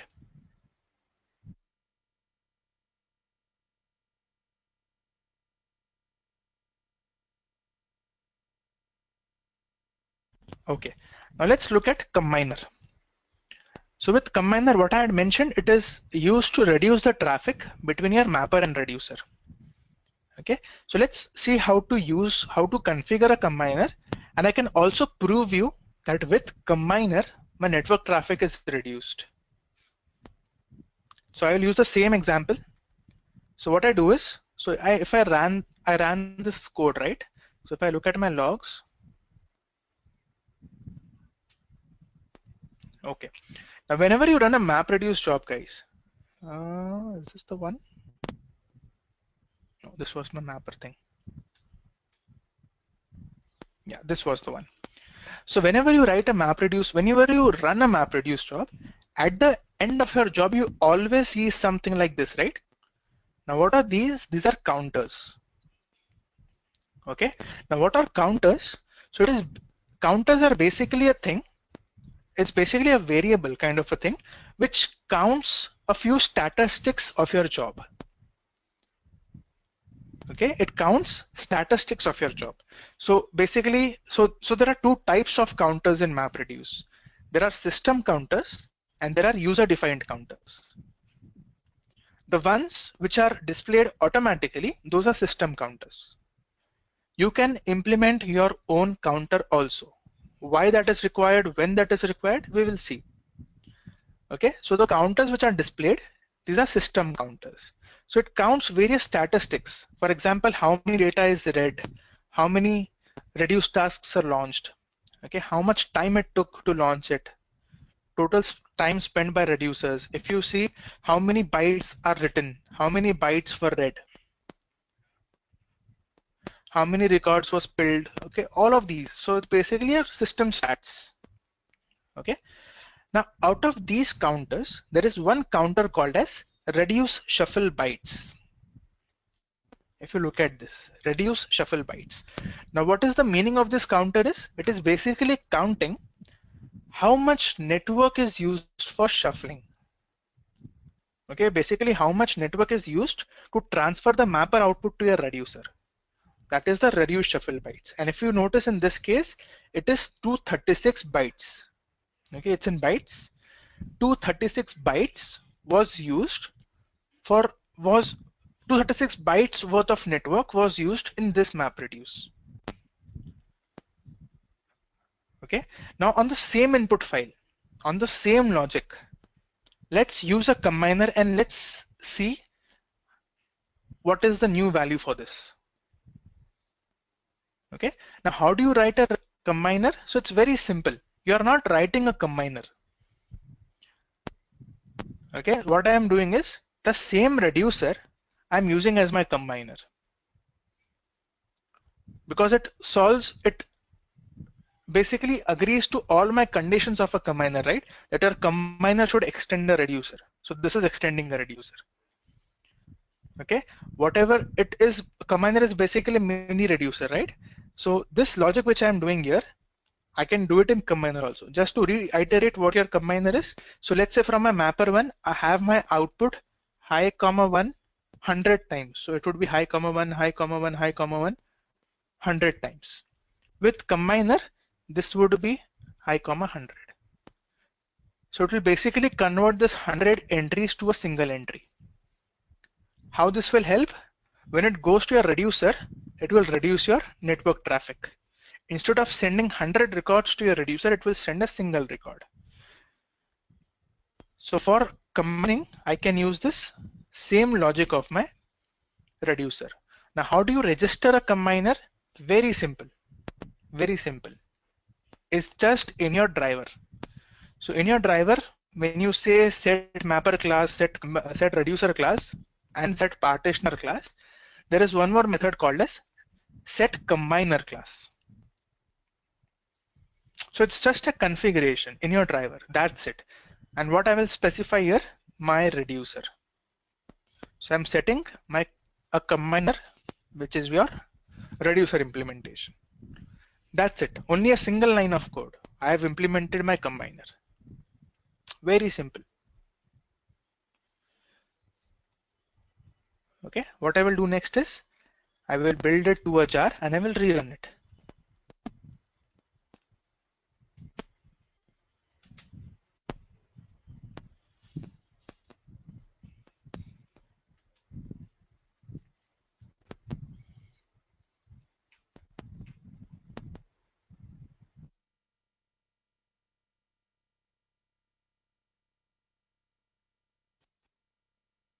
Would there be any difference in your output if you're using a combiner?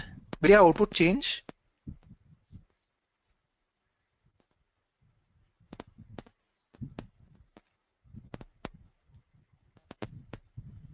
Okay, yes, no, it will not change. Okay. Everyone is on track, great. So what will change? What will change if I'm using a combiner? That's it. Rahul says speed.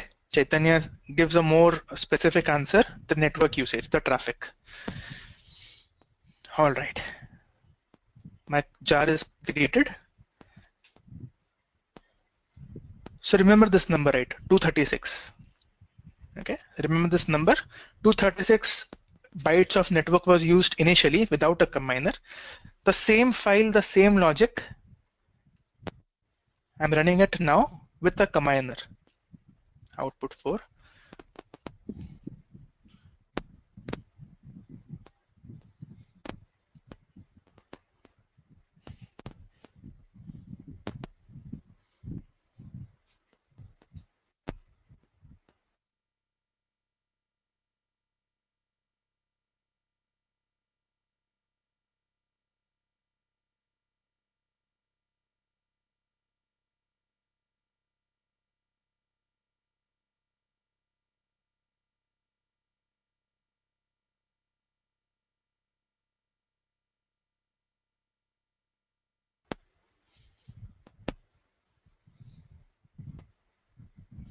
Yeah, Minesh says it is. I feel it is too slow to process such a small file. Maybe there are too many steps. Minesh, it's actually the machine is very slow. It's just a 2 GB VM, and on this 2 GB, I'm running my name node, data node, resource manager, my what you can say, but the node manager, secondary name node. That's why it's very slow. She says, can you explain Qbol again? So basically, Qbol, Shri, it's a platform.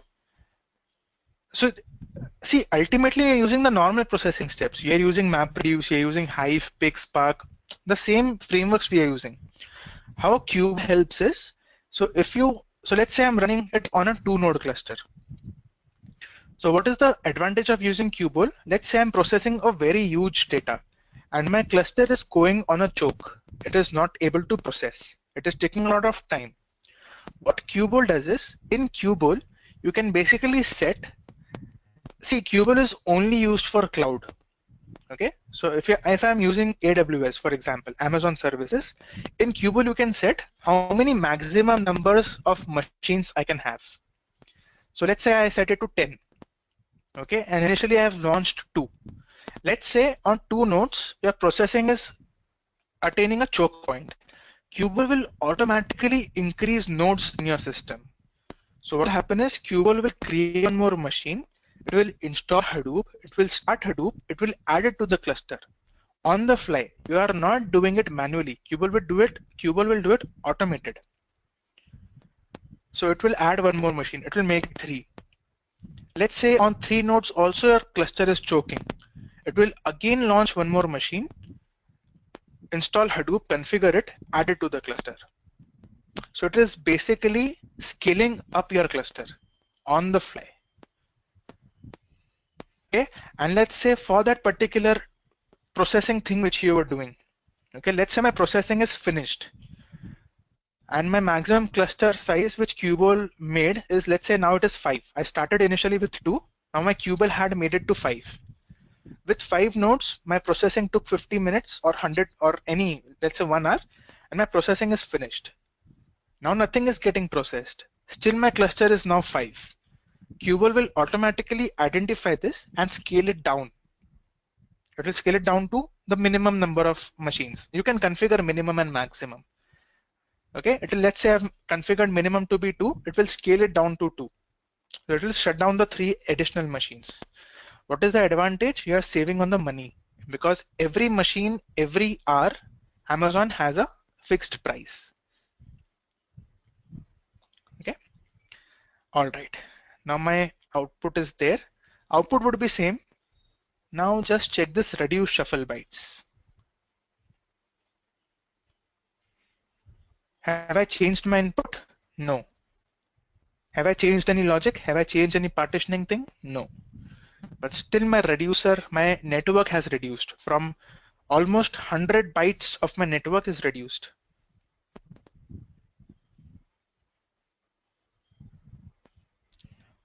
Okay, Shiv Prasad says it's reduced to half. You cannot actually say it exactly half. It depends on the number of keys. Okay, but the important thing to notice, the network traffic, the network usage has been reduced.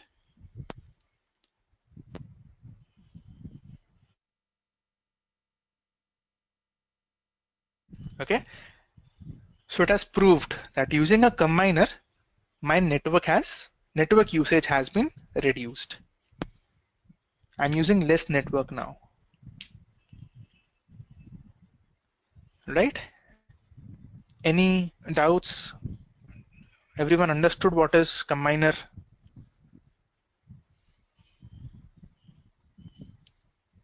Great. Now the frameworks, guys, like if you're using Hive, if you're using Pig, the frameworks itself are very intelligent to identify they should use a combiner or not. So they use it automatically. You don't have to say anything. So Shiv Prasad says using combiner is always suitable. In most of the cases it is. Okay, or suggestible, yes. In most of the cases it is suitable, but so there are some examples where you should not use it, right? I had discussed this earlier. Like if you're calculating average, okay, so if you use combiner on every machine, it will calculate average, and when it goes to your reducer, it will again calculate average. So in such cases, there is a change in the output. Okay, so the places where you are doing some statistical analysis, for example, you are calculating average, root mean square, okay, such kind of things. In such cases, you cannot use a combiner.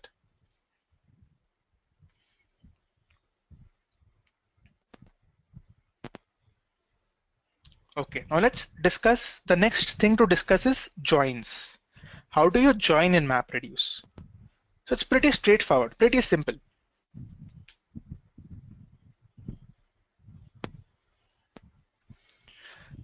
Okay, so in MapReduce joins, so there are 2 types of joins in MapReduce. Reduce side join and map side join. Okay, I cannot say it's 2 types of join, it's 2 categories of join, I can say. Reduce side join and map side join. Let's first discuss reduce side join. It's very important, guys. But let's see, again, you're right. The concept of reduce side and map side is very important. But for coding it, okay, no one actually nowadays codes it in Java or any programming language. Everyone uses Hive or Pig. So if you want to code a join logic, a join algorithm in MapReduce using Java, it is a bit complicated. For 2 files, it is okay. But let's say I have 10 files, I want to join it. It becomes very difficult, very complicated. You have to code a lot. Okay, so in actual practice, no, you will never code a join logic in MapReduce. You should understand the logic. Okay? Understanding the logic is very important, but at coding level, you would hardly go and code it. Okay, because everyone will use Hive, right? You can simply issue a SQL statement, this join this, that's it. Okay, in a single statement, you can join in Hive. But if you're using MapReduce, you have to write a lot of things. And in actual industry work, you will never code it. Okay, so just understand the logic. Okay, if you understand the code also, well and good. Okay, but mostly you will. For 2 files, it is very simple. If you understood how do you write a map, how do you write a reduce partitioner, you will definitely understand join also. So let's discuss reduce side join. So let's say I have two files. This is my file 1. This is my file 2. I will be actually coding it. So I'll take the actual example. It's a real life scenario. Let's say I have a shop. Okay. And I have lots of customers inside that shop. So I have a fixed set of customers. So let's say my file 1 is my customer file. Okay, it has fields. For example, it has customer ID. Every customer has a unique ID. There's customer ID, customer name. It has first name, last name. Okay, it has address and so on. Let's say I have one more file called as transactions. Okay, so in this transaction file, I will have a transaction ID. I will have a customer ID. I will have amount. I will have which product this customer purchased. You will have more fields also. You will have date and everything also. Let's consider the important fields. Okay. Now, if you want to join these two files, let's say I want to have a final output. I want the customer name. Okay. And I want how many products he or she purchased, the count of products, and I want what is the total price, total amount that customer spent in my shop. Understanding the problem statement. So I have my customer information, which is fixed. I have my transactional information, which can be huge. I want to calculate which customer, okay, and I don't want the customer ID, I want the customer name. Okay, which customer purchased how many items and what is the total cost, the sum of the costs that a customer spent in my shop. Okay, this is what usually happens in your big bazaar and Walmart, such kind of outlets. Now, okay, now in my final output, I want my customer name. Okay, and this count and this total amount. So where is this total amount? In which file? In my transactional file. Where is this customer name? In my customer file. If I want this output, basically I need to join this customer file with this transactional file, correct? And how will I join it? Based on what?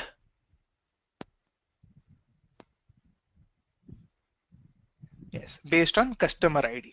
Exactly. So I have a customer ID here on my file 1.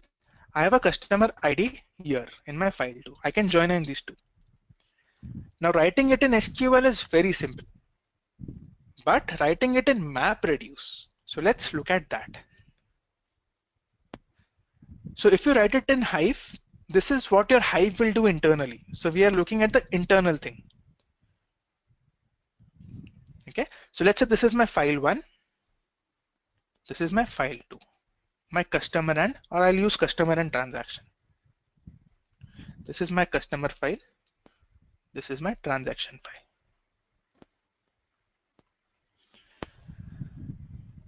Now what I will do in this case is, I'm discussing reduce side join. Okay, so what I will do is, on the key which I need to join, this is my usual logic. On the key on which I want to join, so I will write mappers. I will write, okay, so before coming to that, so in this case, I will write two mappers because I have two files. I will write one mapper for this file. I will write one mapper for this file. Now for writing a mapper, I'm outputting something from a mapper, right? I'm outputting a key and a value. Now what key and value you will keep, always remember, on the basis on which you are joining, that should always be the key. So I want to join on customer ID. Okay, I'm joining on the customer ID. Yes, Rahul, so you're right. So the same ID. So I'll keep the ID as my key. Okay, so what I'll do is from my customer table or customer file, I will keep the customer ID as my key, and as value, I will keep a identifier that this particular key is coming from this customer file. So I'll keep a identifier cust, or I can keep it anything, C or anything, which is a unique identity. It's a logic. You can use any logic. So it's basically my logic, what I need to implement. So I can keep a specific identifier here. Similarly, in my second file, that's my transactional file, I will parse what I'll write in my second mapper. I will parse my transactional data. Again, I'll keep customer ID as my key. I'll write a unique identifier that this customer ID is coming from this transactional file. Correct? Now what will happen? My mapper 1 and mapper 2. So I will be writing two mappers and I will be writing a single reducer. So this means this mapper will send output to reducer and this mapper will send output to the same reducer. So basically what I'm doing here, I'm having two mapper phases, but I'm having a single reducer phase. This is possible. I can have multiple mapper phases to be specific, writing to a single reducer phase. I'm talking about phases. Okay, don't get so let's say this customer file is 1 GB. So in my mapper phase 1, I will be having 8 mappers. In my mapper phase 2, let's say this is let's say 10 GB. So I'll be having 80 mappers. So I'm not talking about number of mappers. I'm talking about mapper phases. I'm having two mapper phases, one phase for customer file, one phase for transactional file. When I say I have a single reducer phase, so reducer phase is single, but number of reducers I can configure. I can have 1 reducer, 10 reducer, 100 reducer, depends on my logic. Yes, exactly. Rahul says two mapper classes. That's what we would be writing. I would be writing two mapper classes, one reducer class. And I'll be configuring it in such a way that these two mapper classes sends the output to a single reducer class.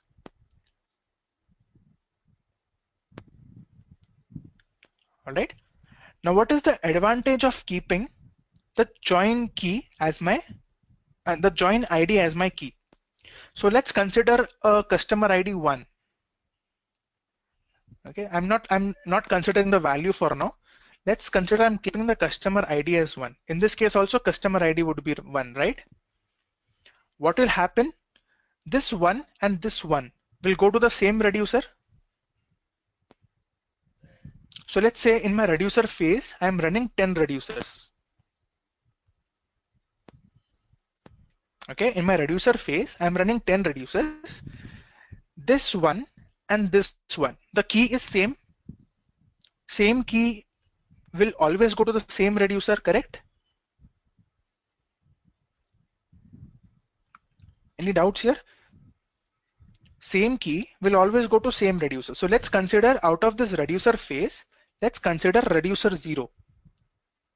So this one and this one will go to reducer 0.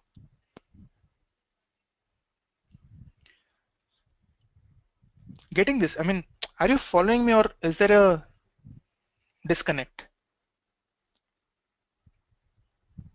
Are you following the logic? Great.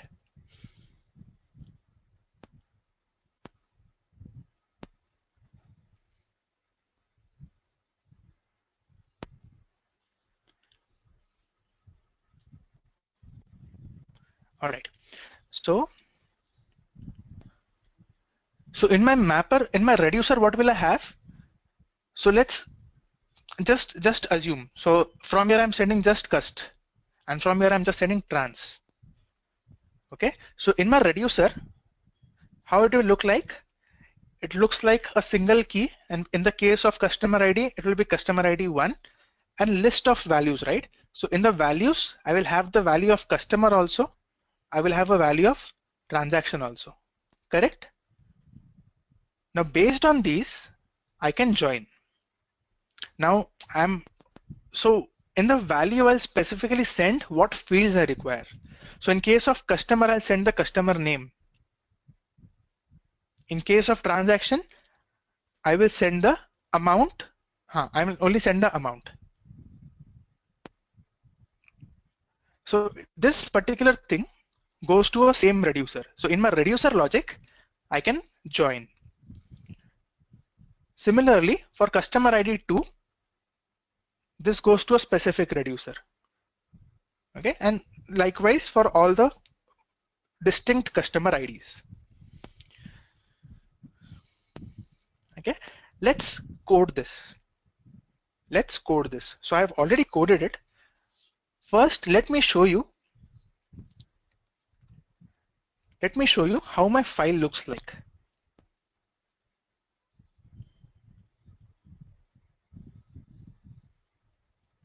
Okay, so this is my customer file. So this is my customer ID, my customer first name, last name, this is the age, and this is the profession.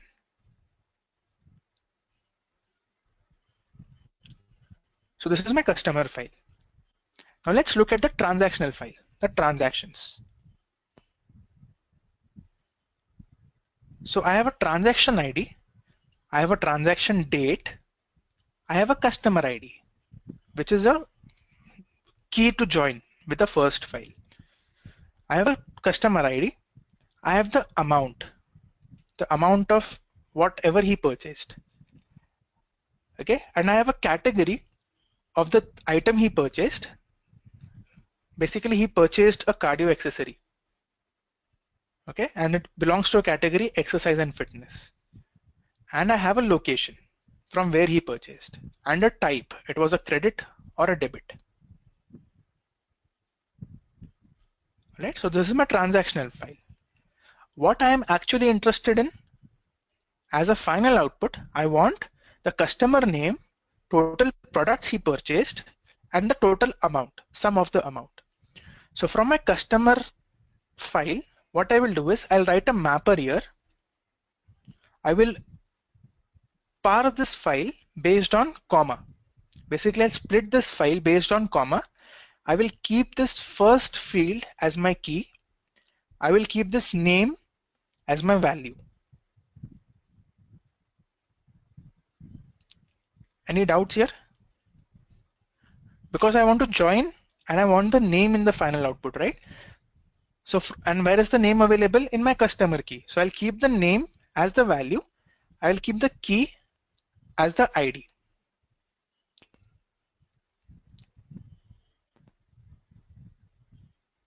Yes. So Rahul says in this case, one key will have one value. Exactly, Rahul. One key will have one value for this particular file. Now let's say you go to, now let's look at the transactional file. So what you will do is you will parse this file again on the basis of a comma. You will keep this third field, that's your customer ID, this field as your key. And what I want the total amount, right? So I'll keep the amount as the value. Now if you see here, in case of my transaction, a single customer can do multiple transactions, right? So this particular ID ending with 01, it will get repeated. See, it's getting repeated. So in this case, you will have multiple keys. Correct? So basically what will happen, this Christina and this 40.33, 137.64 will go to a same reducer.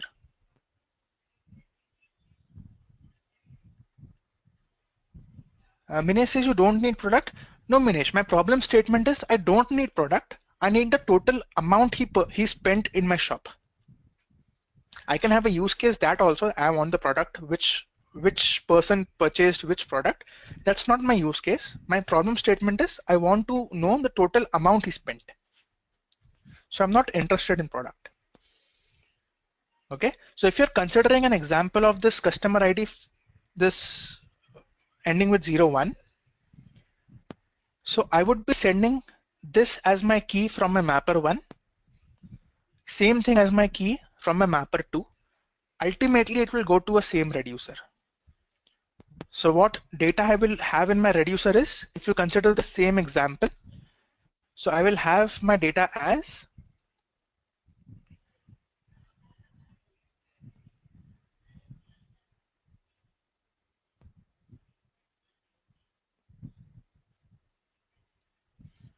I'll have this data as, I'll keep the key as this customer ID, correct? And for the case of this customer, I'll keep this value as my value from my mapper 1. Okay, from my mapper 2, which is I'll be writing it for transactions, I'll be keeping the key as I'll keeping the customer ID as the key, and I'll keep the amount as the value. So I'll be outputting this from my mapper 2.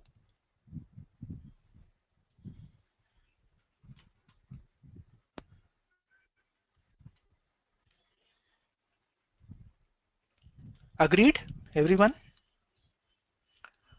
So for the single key, which I'm considering, my first mapper output would be this, my second mapper output would be this. Okay, now it will go to my same reducer. So how it will look in my reducer side? So I will be having that key, this particular key, and I would be having the list of values, right? So my list of values would be this,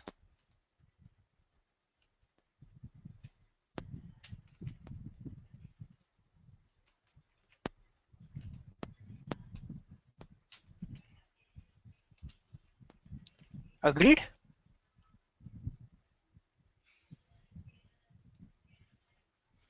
Okay, she says, what if I need category as well? So you can keep, so what you can do in this case, she is, along with this, you want the category. So as a part of value, you can club the amount and the category.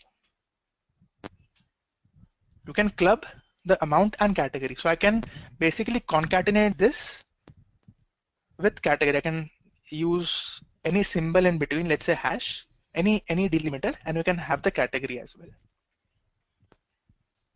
So this entire thing becomes my value. So when it goes to reducer, you will have it this way. Okay, similarly for the second also, you have to, you will have the category. Okay, now in my reducer logic, what I would be doing is, in this, for this particular case, my final output I want is this name. I want that she purchased 2 items, and I want the total amount. That's 137.64 plus 40.33. I want the total amount. This is what I require in output. Now at the time of parsing this particular list, it will become very difficult, right? That is the date, is the if I basically I'll break this list on the basis of a comma or anything, it becomes very difficult. Like, is the value which I'm getting from this list a string or a numeric? It becomes very difficult. I need to identify what I'm getting. I'm getting a name or an amount. Correct? I need a particular identifier, right? That is this a name? So is the first field name or amount? I should know that. I want that identifier. So what I'll do is, I will send that identifier from my file itself. So this is from my customer file. I'll keep the key as cust. I'll give a delimiter. Let's say tab. Okay, so I'm giving a delimiter and a unique identifier. So this is my first value I'll be keeping. I need to provide delimiter. I need to know from which file this particular thing is coming. if I get the delimiter as, if I get the unique identifier as cust, so I would be sure that whatever thing I'm getting is the name. If I get the unique identifier as trans, so I would be sure that whatever value I'm getting is the amount. So until I have this identifier, I would not know what I'm receiving. I'm receiving the name or the amount. So I would be using this unique identifiers. Right? The logic is clear. Any doubts in the logic?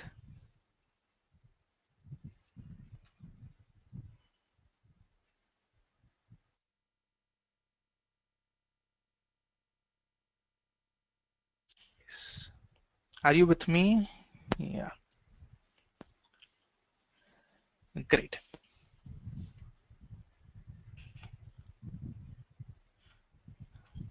Okay, so Rahul has a question. First mapper output is name only. Why we need this unique identifier kind of a thing? All right. So Rahul, when we will parse this string, okay, so any mapper can finish first, right? In this case, I have written that the first thing I'm getting is Christina. In fact, it could be at any place. I could get Christina here also. It depends which mapper finished first. Correct? So if this mapper finished first, so sorry, it would be here. Or it can come anywhere in between also. So while parsing it, how can I write a logic that the current value which I am getting is an amount or a name? I want to know that. Correct? To know that, right, I would use a unique identifier. Or in this case, I can use, if it starts with, or if it's a type is string or not, I can use anything. But best logic is I can use a unique identifier just to identify its name or the amount. Okay, so let's see how we will implement this. Yes, Chaitanya says my reducer logic would be simplified. Exactly. This is why I'm implementing a unique identifier. So let's see how my logic would be. So I've already written a code for this. It's very simple. So if you understood the mapper, if you understood word count, this logic is very simple. So let's see. So I'll be writing 2 mappers and 1 reducer. So let's see what I've done in my customer mapper. Simple. I've taken the customer record. So the customer record, let's consider one line. Let's consider this line.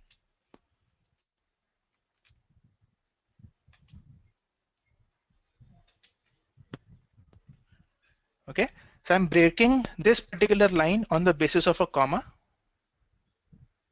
I'll get a return type as array. I'm keeping this first field as key and this unique identifier cust with a delimiter and this name as the value. The logic which we had discussed. Simple.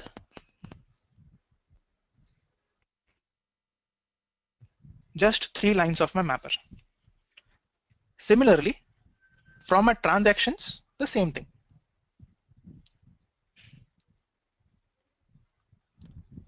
So I'm breaking my transaction record. Okay, I'm keeping my third record as my key because if you look at the transaction file, my third record is my customer ID and my fourth record is my customer value, right? The amount. Where is my customer transaction mapper? Yes. Okay, so the fourth record, that's my third index of my array. I'm keeping at my value with a unique identifier transaction. Any doubts in the mapper? It seems simple. Just 3 lines of code. Convert it to string, split it, output the keys and values. Now the actual join logic I'm implementing is in my reducer. So if you look at the reducer, so what I'm doing is I'm initializing name and a total amount and a count.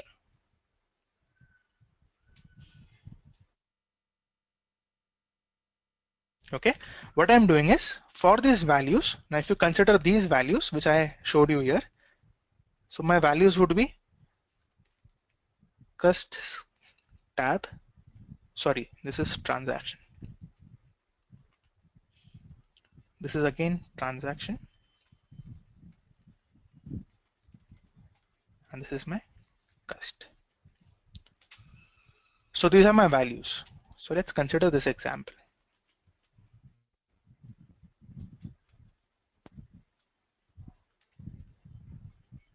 Okay, so what I'm doing is for this value, okay, so basically this part, I am splitting this part on the basis of tab, because I know I have put tab as a delimiter. So I'm splitting it on the basis of a delimiter. I am checking, is the first part transaction, or okay, I had kept it trans, TRANX, TXNS, and this was cust. So I'm checking, is the first part transactions or customer? So if it is transaction, so I know whatever I'm getting is the amount. So what I'm doing is I'm increasing the count and I'm adding it in the total amount. Else, if the first part is equal to customer, so I know that I would be getting name from here.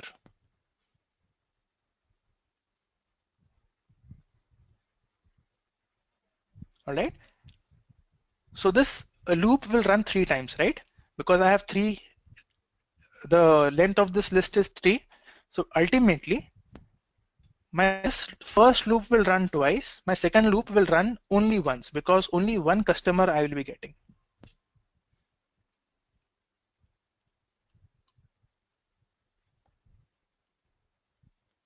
Rahul says also include in part array. I didn't get that, Rahul. Okay, Rahul says comma is also included in part array. No, Rahul, I'm breaking on comma, right? So when I break it, it is just the word, not the comma. So only this would be my part 0. This is my split 0, split 1, and split 2. It won't have comma there because I'm splitting on comma. So sorry, I'm splitting on tab. So just for simplicity, I've written here comma. In fact, that's not, in actual case, that's not a comma, just to show it as a separate list.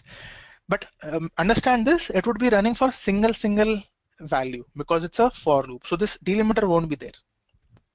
Okay, in the actual loop, this delimiter won't come.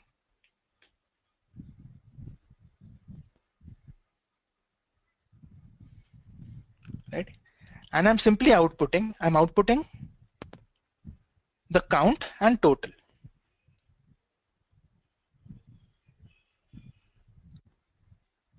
Okay, so as an output, I'm keeping the name as my key and this count and total as my value.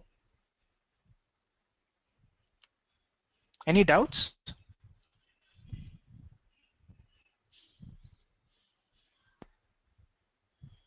Great. So what we will do is we will convert this to a jar and let's run it. So this can run on your Edureka web VM also. So I'll just convert it to a jar.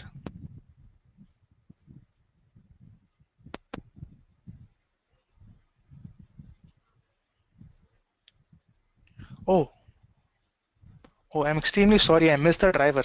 That's the main thing.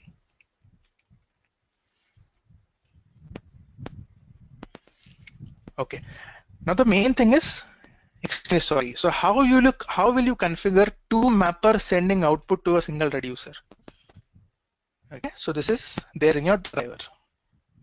Driver. Yeah.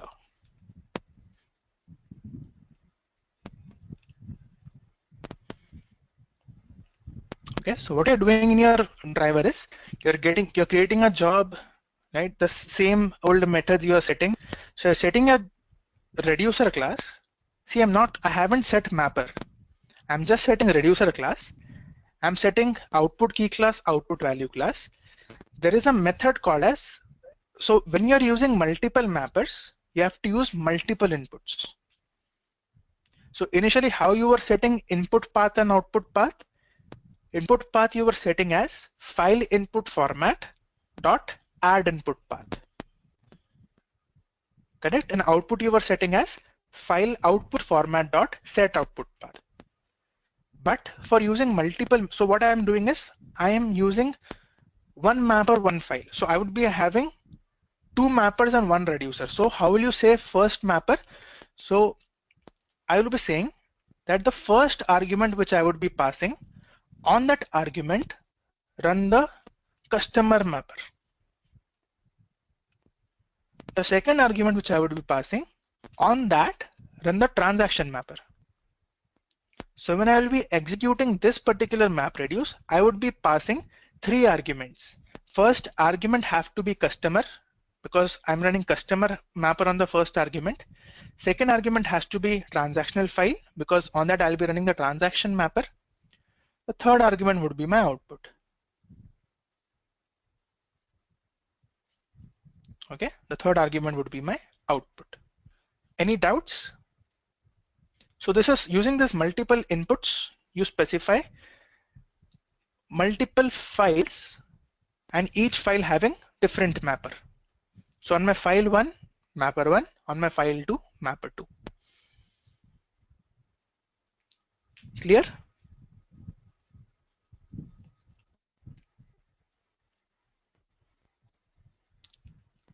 Okay. So let me quickly convert it to a jar and execute it. So I'll export it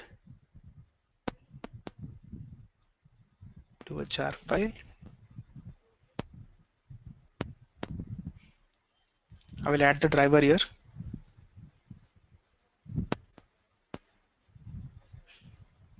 Oh, the jar name is wc2.jar. I will just rename it to cust. I'll just rename it to, let's say,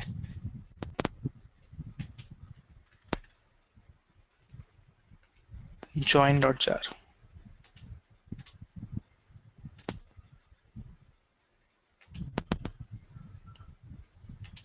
So my jar is created.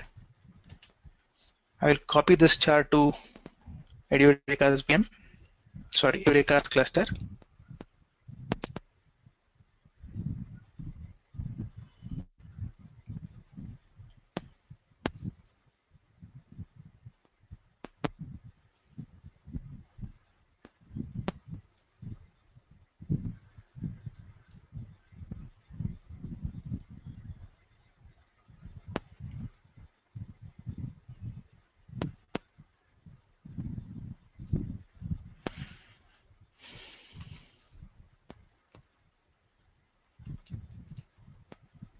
Okay, I'll place this join jar there.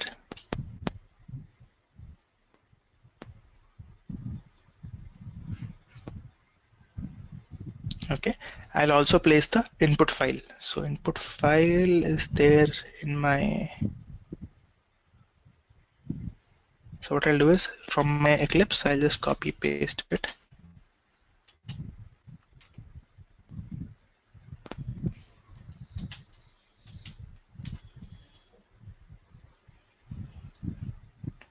It does not work that way.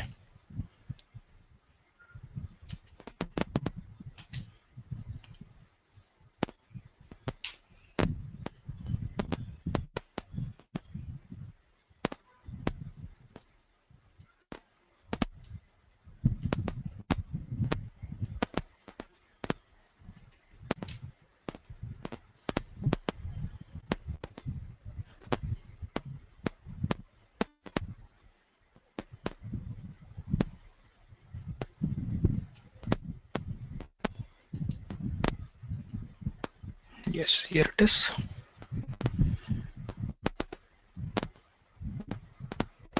So my transactional file is very huge. It's almost 5 MB, more than 5 MB. Okay, there it is. So what I will be doing is I'll be running a map reduce here.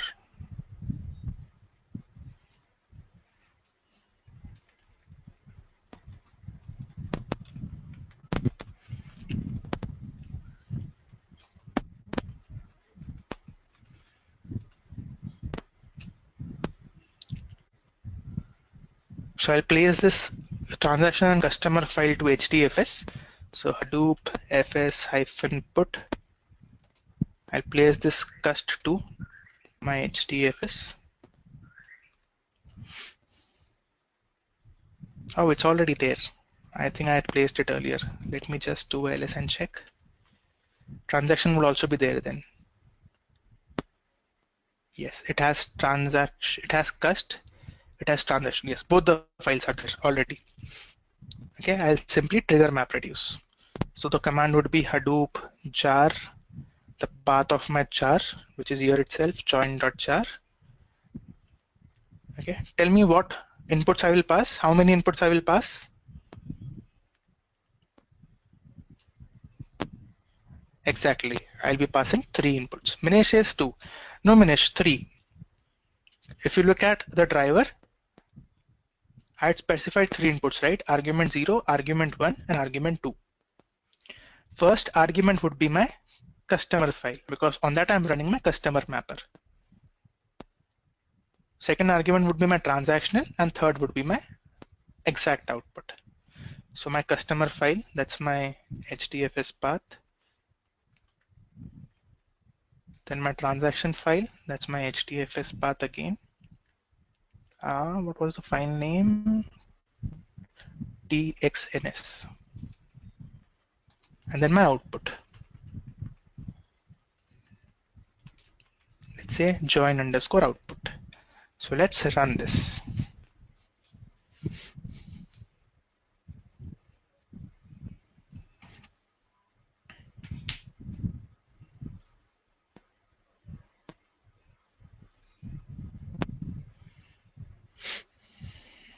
Okay. What it says application ID failed 2 times. Oh, my application container failed twice. Let me do a JPS. Everything running? Yes, everything is running. I'll just re-trigger the job.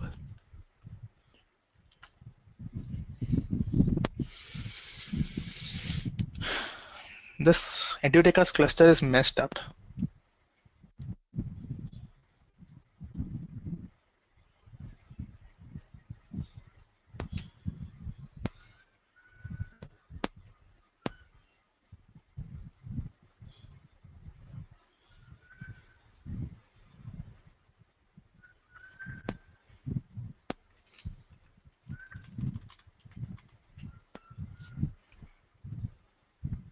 I'll just kill this unwanted things.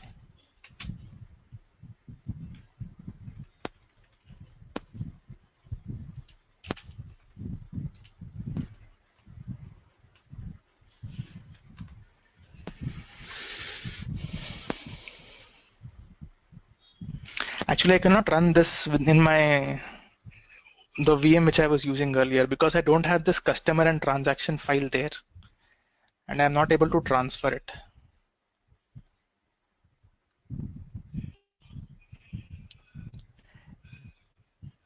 In fact, I can.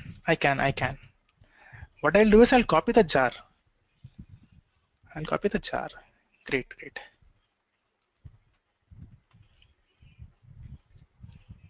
So this was available, right? My C drive was available. Great. So what I'll do is I'll go to this.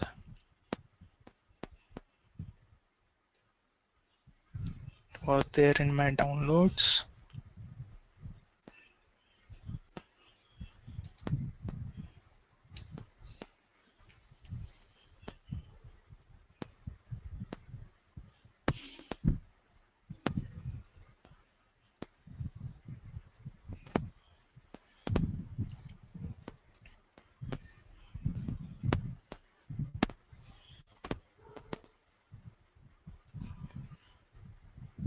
So I'll copy this customer file, transaction file, and this join jar. I'll paste it on my desktop.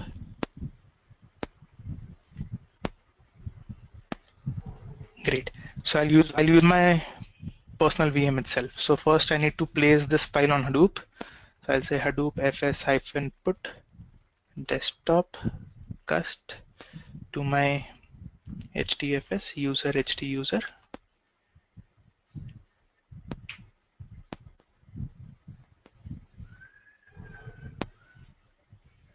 The only problem is the VM is slow.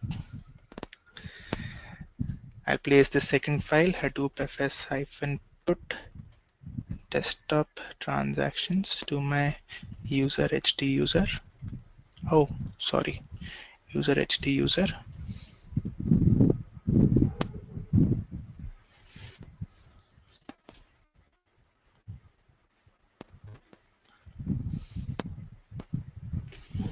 Hadoop jar, the path of my jar, that's desktop. I hope it works because the version of Hadoop are different. Let's check. User HD user cust user HD user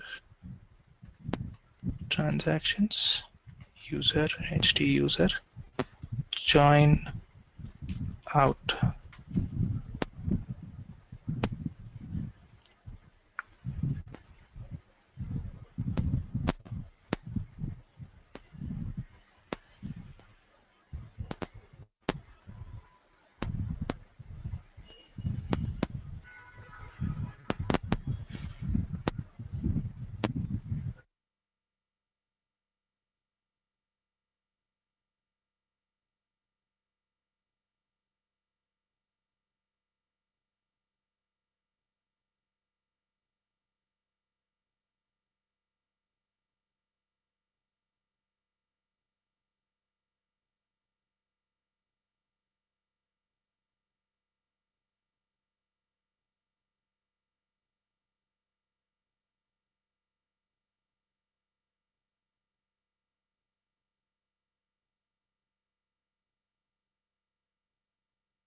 Okay, so until this is running, so this is reduce side join.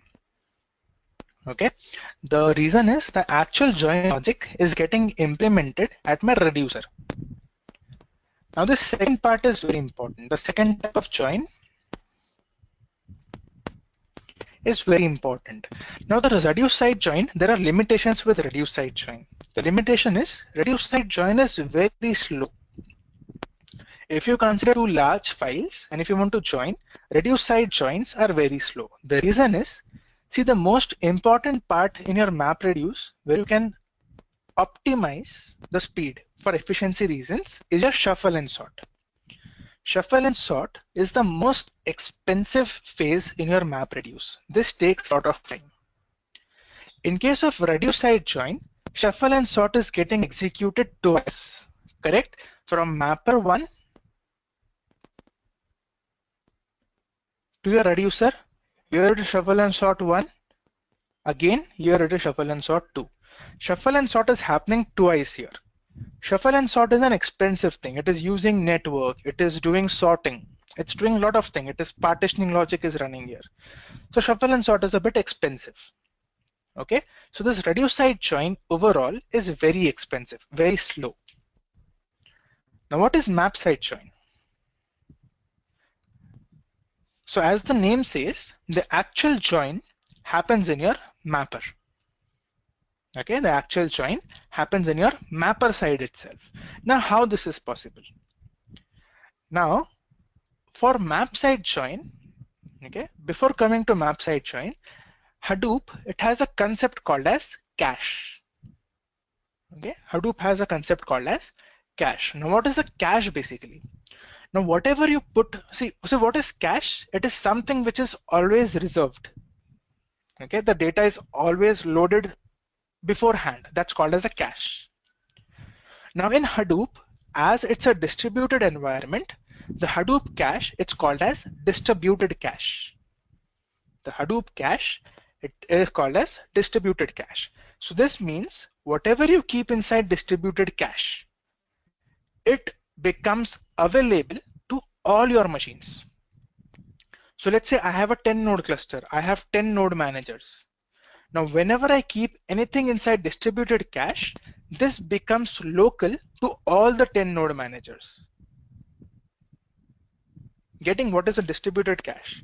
Whatever you keep inside that cache becomes local to all the machines. You can also say that the replication factor of the files which I'm keeping inside distributed cache is equal to the number of machines.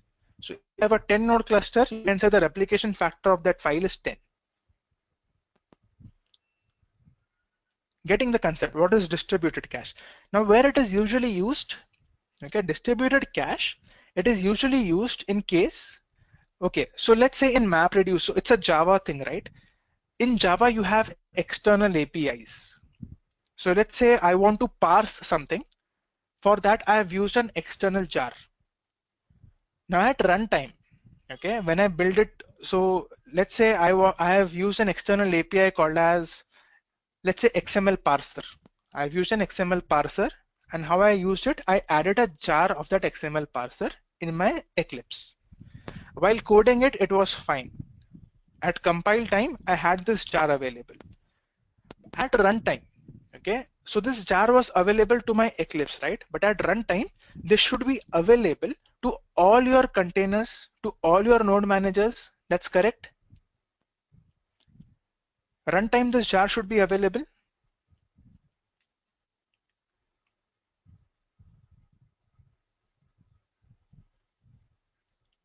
Great. So Rahul says right. Okay. So how will I make it available to all the machines? So this is a use case of distributed cache. So what I can do is I can place this jar to distributed cache. So whatever external APIs or anything which you need to share across all the machines, across the entire application, you can keep such files in the cache.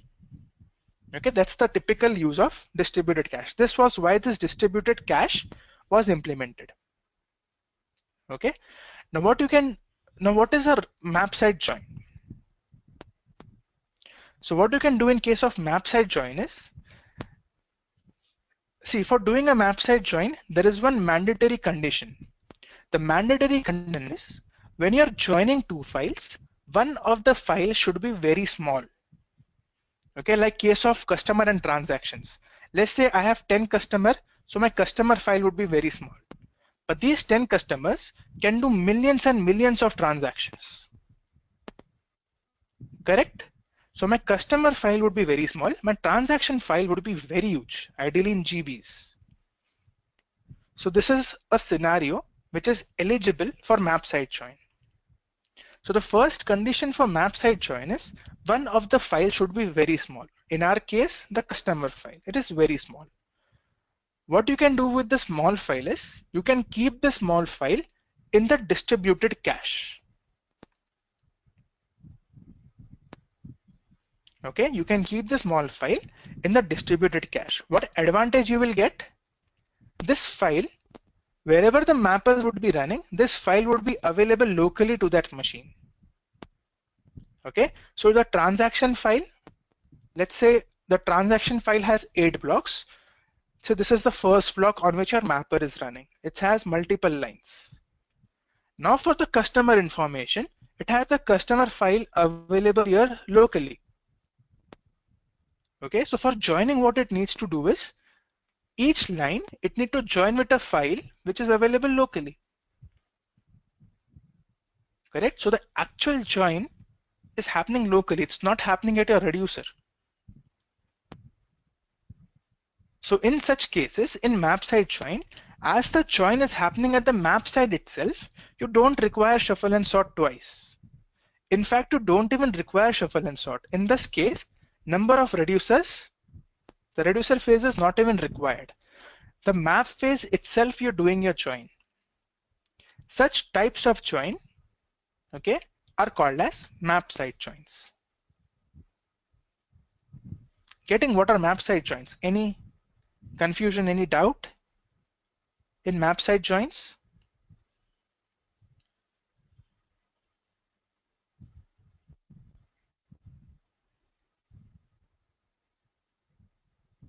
Guys, any doubts in map side joins? Yes, no, are you with me?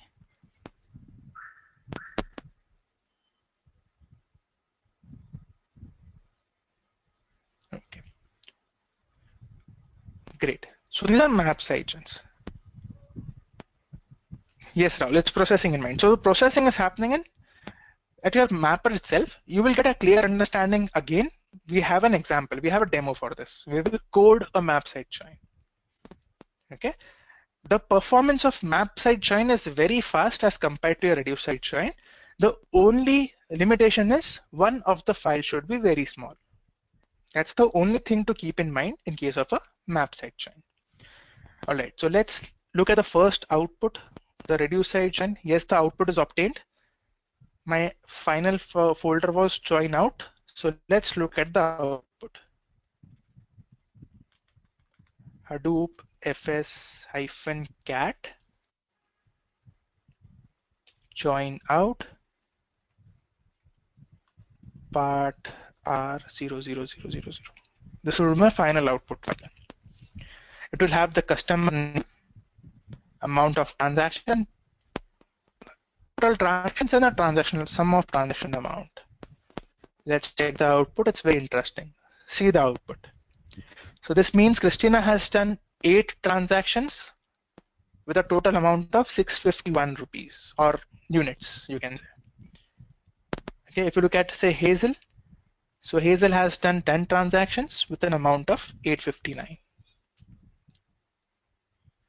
Interesting?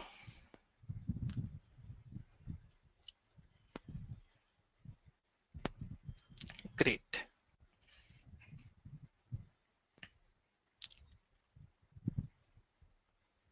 Okay, so Rahul says in this scenario we can't use combiner. Combiner, no, you're doing a count also, right? You want to count the records also, how many records are there. So you cannot use a combiner in such case. This is a typical use case. Okay, great thought, Rahul, great thought. Okay, we can't use combiner here.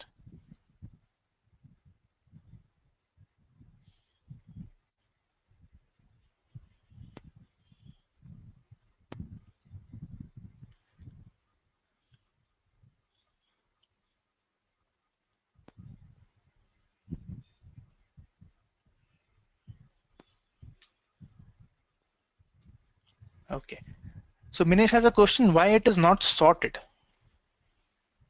Okay, let me check.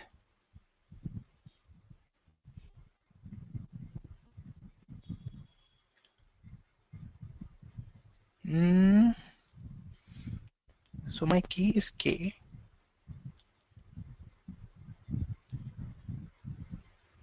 Okay, so I mean, so what is happening in this case? You have 2 mappers, right? Each mapper is sorting their own. Okay, so joins in joins you don't have your final output sorted, right? In case of joins, see actually it is sorting it because it's going through shuffle and sort.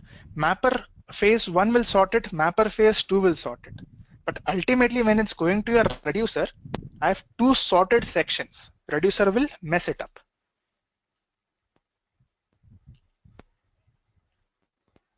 If I had a single mapper phase, your reducer can handle what to merge, what not to merge. But in this case, as the sections are different, it will, yeah. Okay. So going back to this slide. So this we have discussed. Map side and reduce side join. This thing which we have discussed. We have seen the demo also. The demo for map side join we will see when we will actually we will see in coming slide. There is a demo for distributed cache, and there we will see the map side join demo. Okay, guys. So this is typical. I mean, there is nothing much to explain in input formats. Okay. So as we know, like input format is the one which is actually reading your file. We had discussed about text input format. You have multiple types of input formats in Hadoop. Now, what is there in input format? So there are 2 things.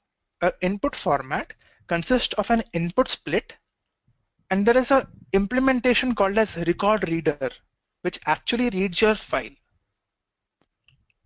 All right. Now see, in text input format, what we know that the lines are read line by line. Correct? Now, who is actually reading your line of your text input format?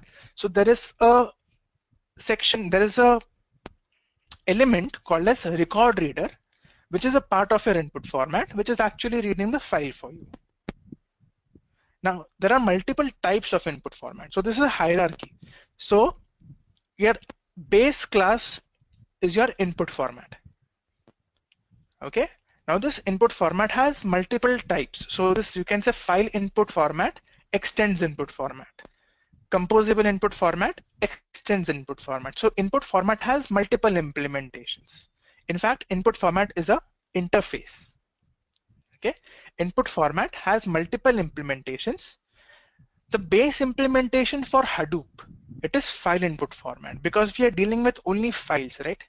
The base implementation is file input format, and there are multiple types of file input format. One of them is text input format. So you can say text input format extends file input format. So there is a combined file input format, there is key value text input format, n-line input format, sequence line. So there are multiple types of input formats.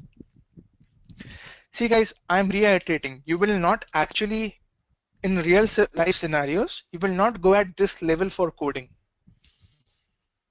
Okay, you will actually use some frameworks, but if you're coding at this level, most of the cases you will use text input format.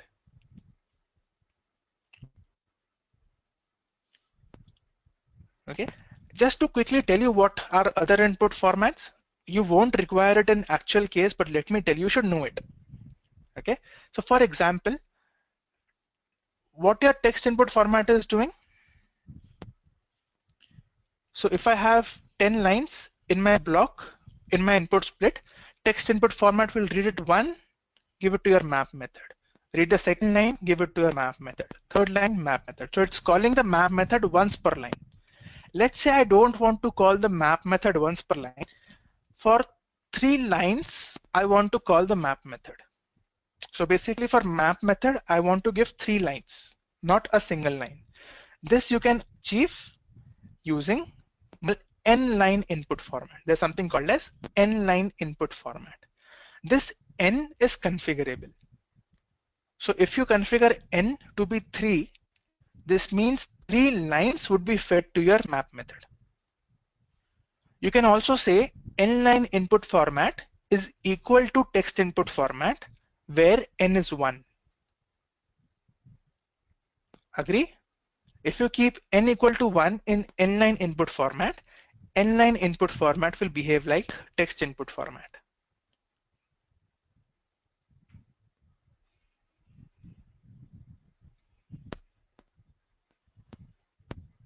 Okay, so there is a key value text input format also. What is key value text input format?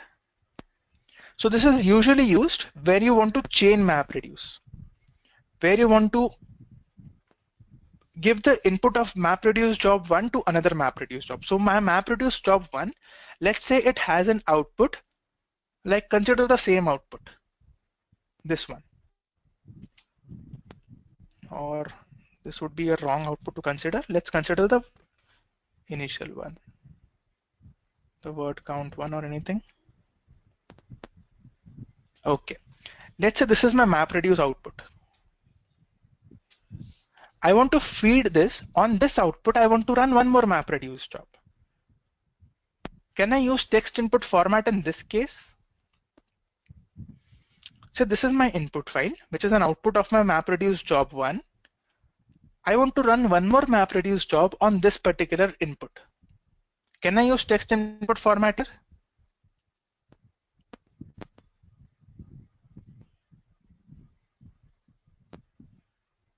Chaitanya says yes. Rahul says voice is breaking. Is it still breaking?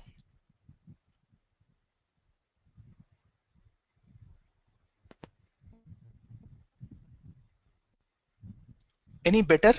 Is my voice any better? Minesh? Great. So Chaitanya, so the answer to this is we can use text input format here. The only thing which will happen is if you use text input format, the key and value, what it will become, the key would become 0 for first case and the value will become the entire first line as the text input format behaves.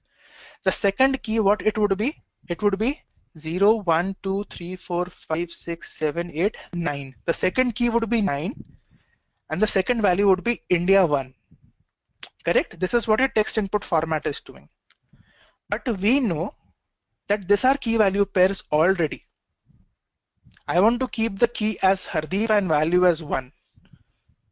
I know that my output is already a key value pair. In such cases, you can use a key value text input format. Okay, in such cases, you can use a key value text input format. And in key value text input format, you can specify a delimiter. So in my case, the delimiter is a tab. In my case, the delimiter is a tab. So if I specify delimiter as a tab, my first key, instead of becoming 0, my first key would be Hardeep. My first value would be 1. Second key would be India. Second value would be 1. Getting the difference between key value text input format and text input format.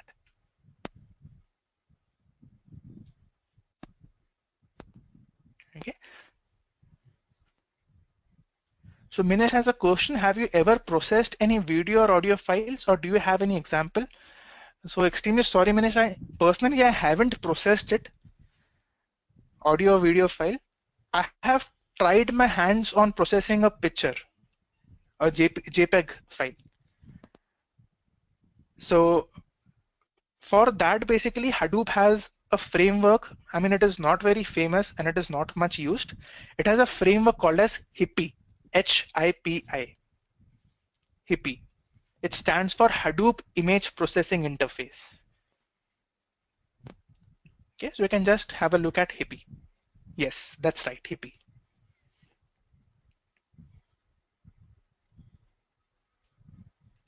Okay, so for this you have key value text input format.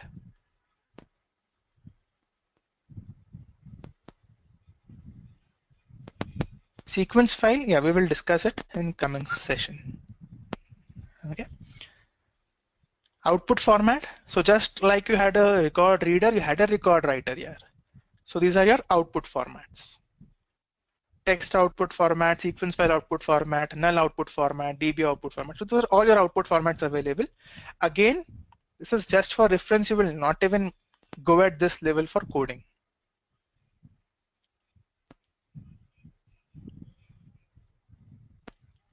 Okay. So what we'll do, guys, is everyone okay? If everyone is okay with this, I will explain you how this custom input format should be coded, and then we can stop for today. This will take another, let's say, 10 minutes.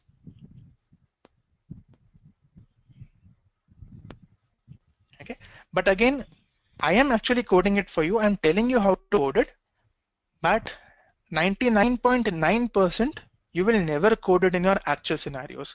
If it was 3 years or 4 years back, I would say yes, you would be coding it. But now no one actually uses Java for it. But still, it's better to know.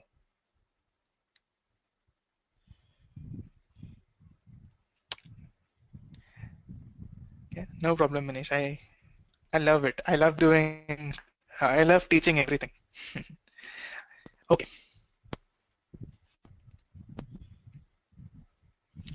See, for writing an input format, so I'll explain the flow. So I will say you will never code it, but there could be some interviewers which may ask this. I mean, which may ask you how will you write it. There are some interviewers who should, who actually goes to very deep core thing of your Hadoop for like you know it or not. So they may ask you how to code it, but they will never tell you to code it. Okay. See, even if you look at Hive or Pig, they write their custom input formats. Okay, Hive uses a custom input format, but it's their own implementation. How they implement it, let's look at that. Okay, and for writing a custom input format, so let's consider I have some data. Now, let's say this is a particular sensor data. Okay, this is a sensor data. I have two sensors, A and B. The sensor, this is the sensor name. What are the fields? What are the headers? The first thing is the sensor name. Second field is a timestamp. Third field is a status. So I'll just write it. Sensor name, timestamp. Third field is the status. Fourth field is the value 1. And fifth field is the value 2. Okay. On this data, let's say I want to write a custom input format.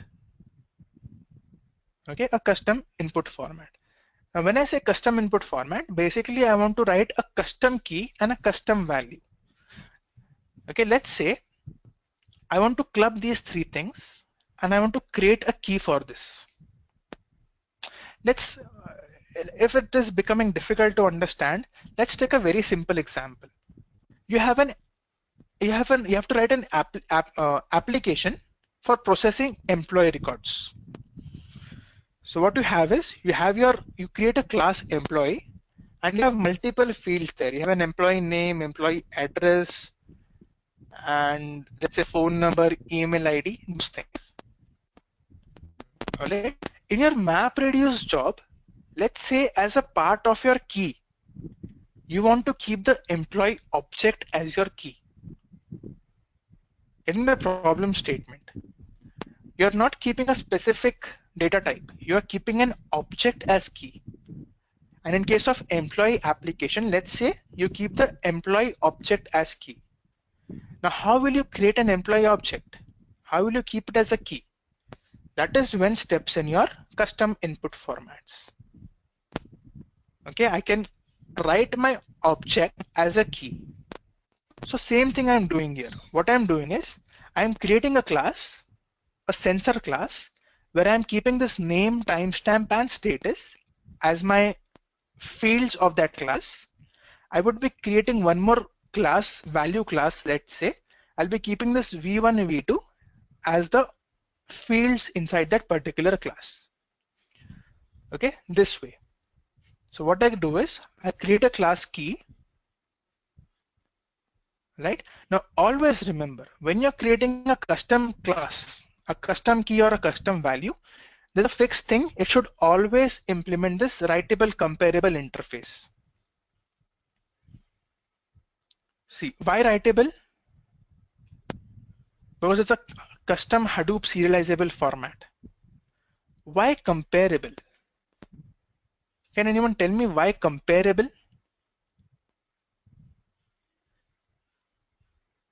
Why do you implement the comparable interface if you're writing a custom key or a value?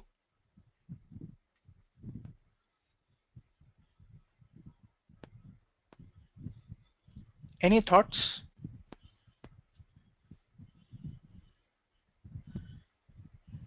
Rahul says to compare the key. Yes, that's obvious, Rahul. Comparable is for comparing, but why do you want to compare?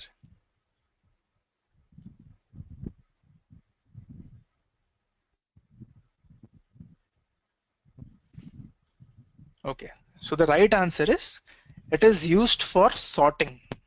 So how do you sort basically? You compare and sort, right? You compare, is my first value greater than the second value? If yes, you switch it. Correct? So you have to compare while sorting. In your MapReduce job, your output is always sorted. For sorting, you need to compare. You need to compare the keys for sorting it. That's why you implement the comparable interface. Clear?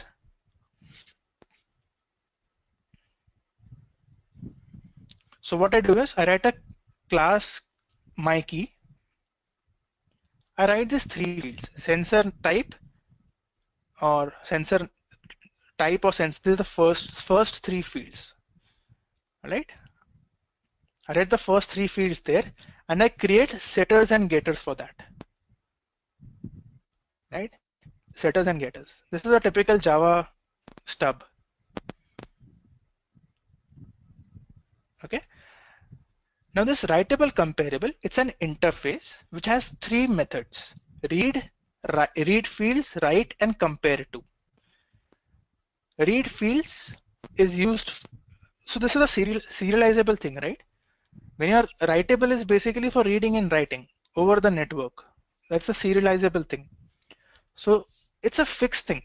So whenever you're writing it, na, when you're saying read fields, so for every text, it has every writable thing already has this read and write implemented. So sensor type, the data type for this is text. So text, it is also a writable. It has already has the method read fields implemented. So it's a fixed thing. Okay. So for every type, okay, for every field of your data, for example, sensor type, timestamp, and status, just call the read fields as it is. So inside the read field method, you're calling the read fields. Similarly, inside the write method, you're calling the write. It's a straightforward thing. You don't have to apply any logic here. Okay, this is the typical way. How do you code a custom class, custom format? Okay, and compare to also, what you do is you create one more key. Okay, this compare to gives you an object. This object would be the same class key. You create one key from the same object. All right. What you do is compare this key with the original key. Okay, so the sensor type compared to this k dot sensor type. Okay, if this comparison is 0, return it. Okay, compare timestamp to timestamp. If comparison is 0, return it. And ultimately compare status to status.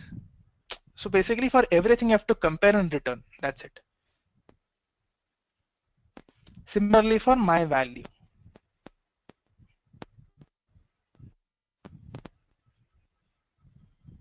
Okay, I created a class my value with the fields v1 and v2 because I had two values.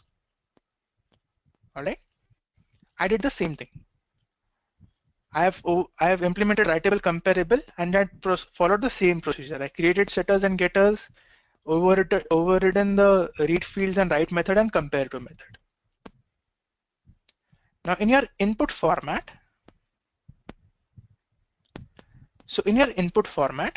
you create a class input format which extends from file input format. So if you look at the implementation, your input format always extends your file input format because in Hadoop you're only dealing with files. So you extend file input format. The type of file input format, the key and value would be your key and your value. The things which we have coded, my key and my value.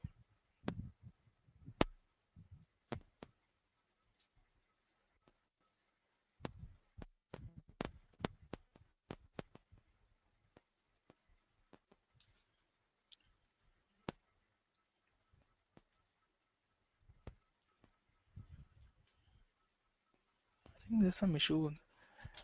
Everyone is able to hear me, right? Yeah.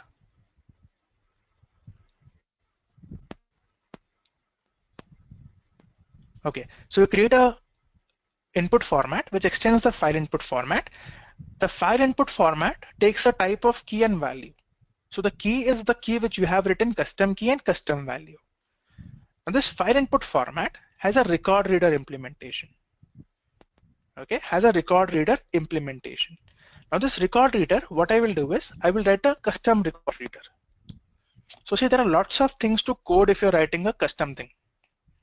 Okay, but just you should know what is required. You will never be coding it. So what you will be doing is you'll be writing a custom record reader which extends record reader. So record reader is already a class there in Hadoop. Same my key and my value. Now so in my key what you would be doing is your my key should actually, where is that gone?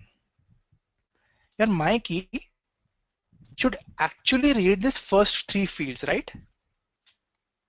And your my value should read these two values. This logic you will implement in record reader. So record reader is the one which actually goes and read your file line by line. So if you look in your record reader, what I am doing is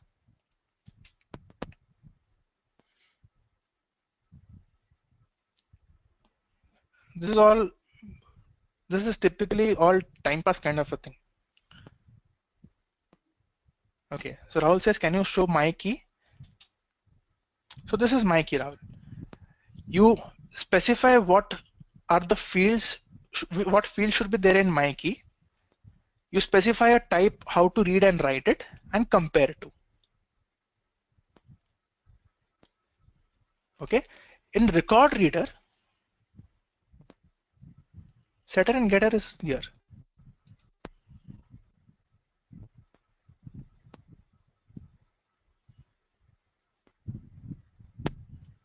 Okay, the record reader would be one, would be actually populating this sensor type, timestamp, and status. And how it will populate? By reading your file. Because record reader actually goes and reads it. So record reader, so this would be the flow. Record reader reads the file and sets my key and my value.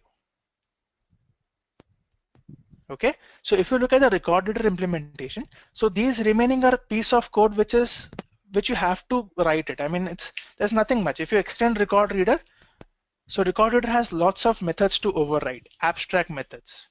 So you have close, so it's the reader.close. You have to just create a line record reader. Okay, and that reader.close. These are fixed methods. Okay, standard code. There is nothing much logic here. The actual logic lies in the next key value method. Okay, so in this method, this is the method which is actually reading your line, the current value, splitting it by comma, because I know that the line, my data is splitted by comma. So my record reader is this next key value is the actual method in which I will go and implement the logic to populate my key and my value. So what I will do in my record reader is I will read this line, split it on the basis of comma, set the first field as the sensor type of my key, set the second field as a timestamp of my key, set the third field as the status of my key. Set the fourth field as the value 1 of my value. Set the fifth field as value 1 of my value. So basically you are parsing it and setting whatever things is required. You will understand it here. See, so I'm splitting it on the basis of comma. The first split, I'm calling all the setter methods. So I'm calling key setters method for setting the sensor type as the first, keys setter method for setting the timestamp, keys setter method for setting the status, and then the value setter method for setting the value. Right, following this. And how will I use it? So in my mapper, so if you look in my mapper, the key and value type is now my custom value type.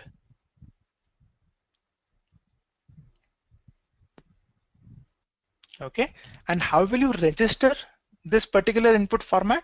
That is in your driver. So in your driver, you have to specify which input format to use. So set input format is my input format. Getting an overall flow. Any doubts, any questions in the flow?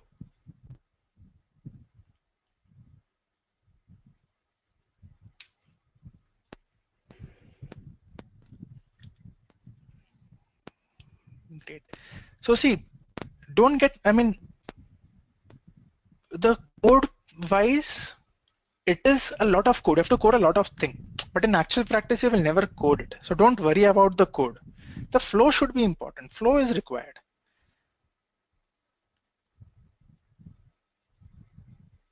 Okay, so Chaitanya says if you want to use this, we need to add this star. Add this star as in, so we will convert this entire project to a jar, the way we were doing it for others.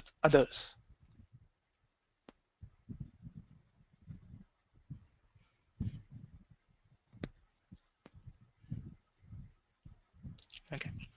So the typical flow, I'll just repeat it. Typical flow, you will be writing a key.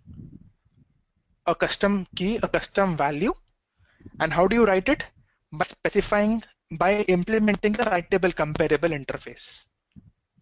Then you write a record reader, which will actually go read your file and populate the key and value, which you have just implemented.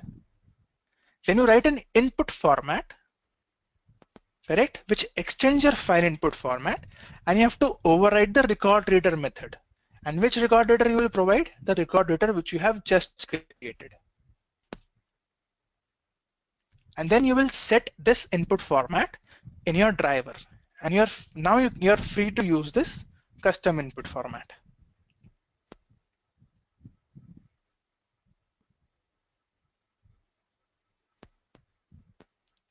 All right, so this is what happens in your custom input format. Right, guys, so we'll stop for today. Tomorrow we will see the unit testing thing, and we will see the distributed cache and an example of map side join. Okay, we will also start with pig tomorrow. So tomorrow will be very interesting. We will be starting with pig. So quickly we will try to wrap this map reduce in another half an hour to 45 minutes tomorrow, and we will start with pig.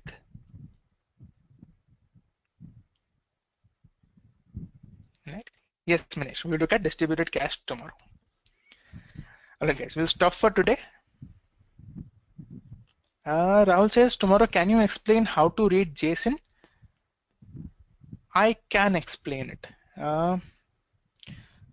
So what we can do is, so Rahul, is it fine for you if we can stay back now for 5-10 minutes? So others can disconnect. Rahul, you and me can just be there, and I'll tell you how to read JSON.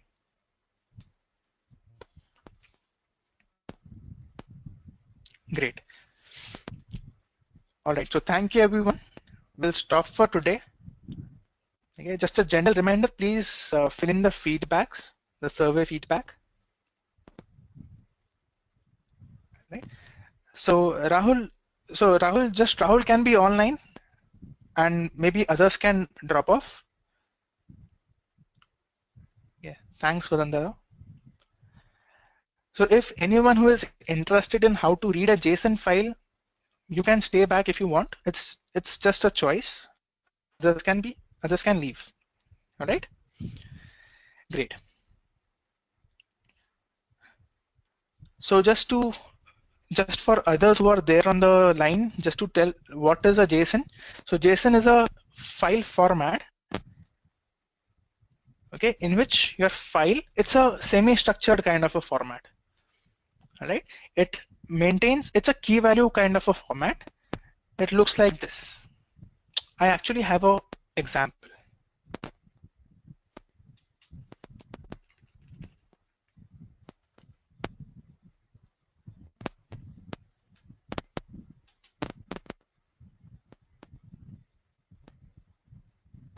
So this is a real life Twitter data which I have. Okay, it's a Twitter data, which is a JSON format.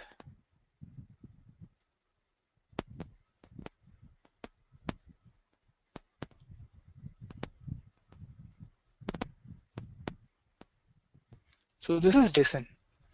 So if you give it a first glance, it looks like an unstructured file, but actually it is semi-structured. So it is multiple JSONs. I'll just pick one JSON.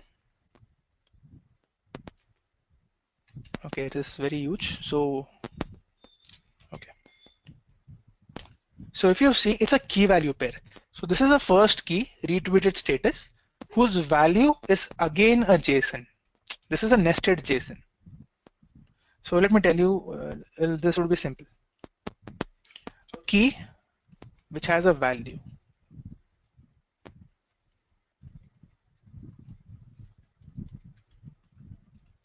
This is how a JSON is, right? You can have multiple keys. Key 1 having a value, right? Now this values, it can be a normal string also. It can be a JSON. The value can also be a JSON. The value can also be a JSON. So this is called as nested JSON. JSON inside a JSON. Okay, so if you look at this Twitter example, this is a real Twitter data. So there is a key retweeted status. I'll just expand this.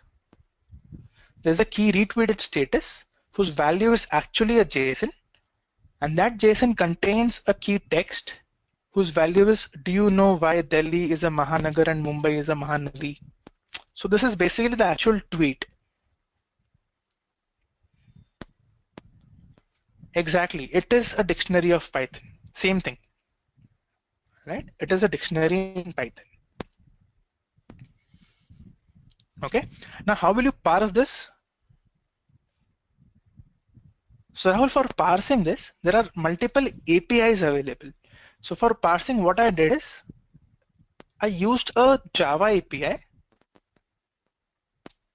So Rahul, are you aware of Maven? You are, right? Yes. So I used a Java API. So I'll just tell you the dependency of that. Look at my POM.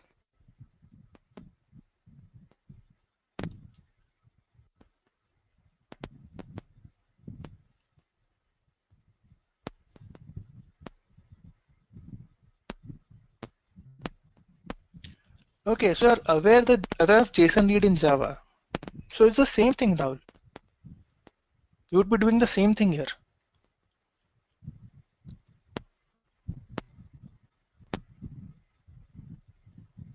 Just we will be reading it using JSON API. We'll be setting keys and values in map and in reducer.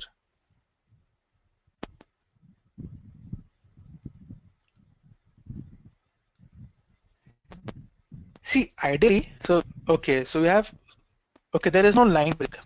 See, the thing is, Rahul, if you, so this is a real Twitter data. So one entire line is one JSON. So this is the one entire line is one JSON. So if you see, the entire line is of 4,484 characters. One line is one JSON. And if you remember, your text input format of your map reduce reads the entire file line by line. So there are no line breaks. Every line is one JSON. Right? So what your map method will do is read the entire first line, and for us this is one JSON file. Give it to your map method. So just to show you the code of my mapper, I actually don't remember what I was trying to do here. I think I was counting which person has the maximum number of friends or something.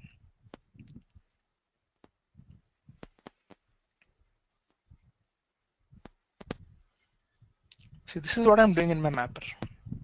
So forget about the logic. Just see how I'm breaking it. So I'm creating a JSON object.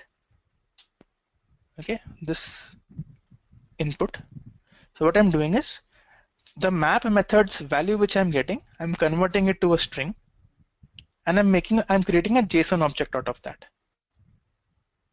And from this JSON object, I'm getting what actual key I want. I'm getting the value of the key I want. So I want this text. So if you look here in the file,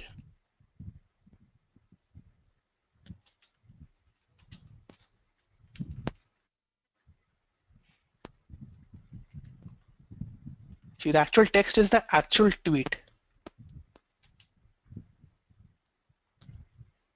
Value, yes. Value will have the entire JSON, the full JSON, the entire one line, that's the entire JSON for us. Right, clear? Great. So the standard websites like Twitter, Facebook, whenever they will give us a response, the JSON response, entire line would be one JSON, always. You won't be having line breaks. Like 5 lines creating one JSON, this will never be the case. The entire one line would be in JSON.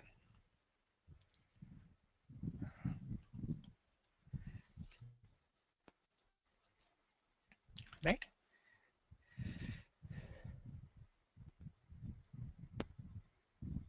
Okay, so if Rahul has a question, if JSON size is more than a block. So let's say I have one JSON, a single line. Okay, a single line whose size is 150 MB. Okay, remember the concept of input split? So what input split does? It finds where this \n is, right? So the remaining, so 150 minus 128, the remaining whatever size is, it will do a network read. That's what your input split will manage for you.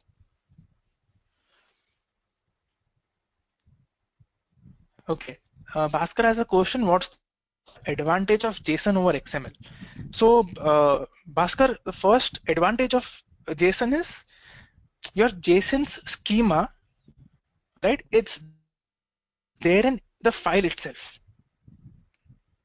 Okay, so every JSON file can be considered as a table. So so the schema is embedded inside your data. Okay, so if you see the JSON is a key and a value. So basically key we have the column name and the value we have the data. So your column and so you can consider, so it is similar to XML, right? It is XML also we can consider that so same as in XML also. But it is simple to generate a JSON. It is simple to serialize a JSON, and your JSON is a standard library. Okay, it is very compact in serializing, and it can be used with a JavaScript, and it is lightweight. And for user point of view, it is very simple to understand. Your XML, it's very difficult. And the best thing with JSON is, okay, see, usually when you get XMLs, right? XMLs has multiple lines. Correct? Your XML has multiple lines. So let's say I have an XML of 10 lines. So every line has a \n character. It becomes very difficult for Hadoop to identify where is the actual start and your end tag opening and ending, because Hadoop does not find the names. Hadoop will not look for the tags. Hadoop will only look for the \n character. So there is a question of formatting.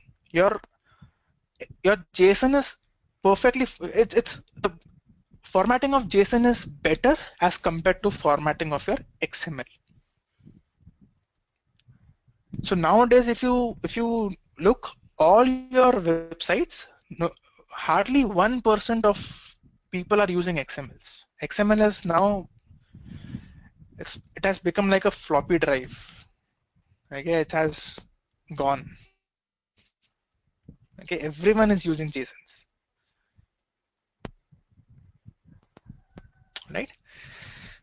Great, guys. So let's stop.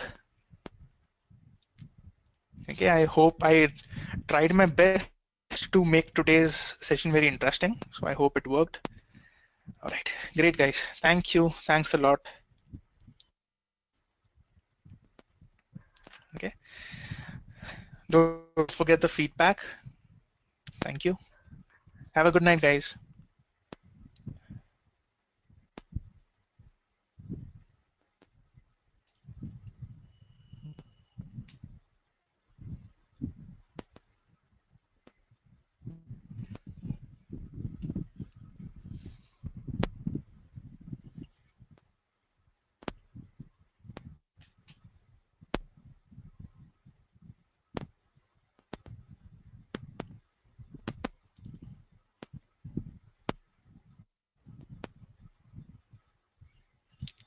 Yes, Bhaskar, definitely. I'll try to cover as much I can. But don't worry, once you get a hang of Ping, you will learn it. I mean, it's not very difficult. It's simple.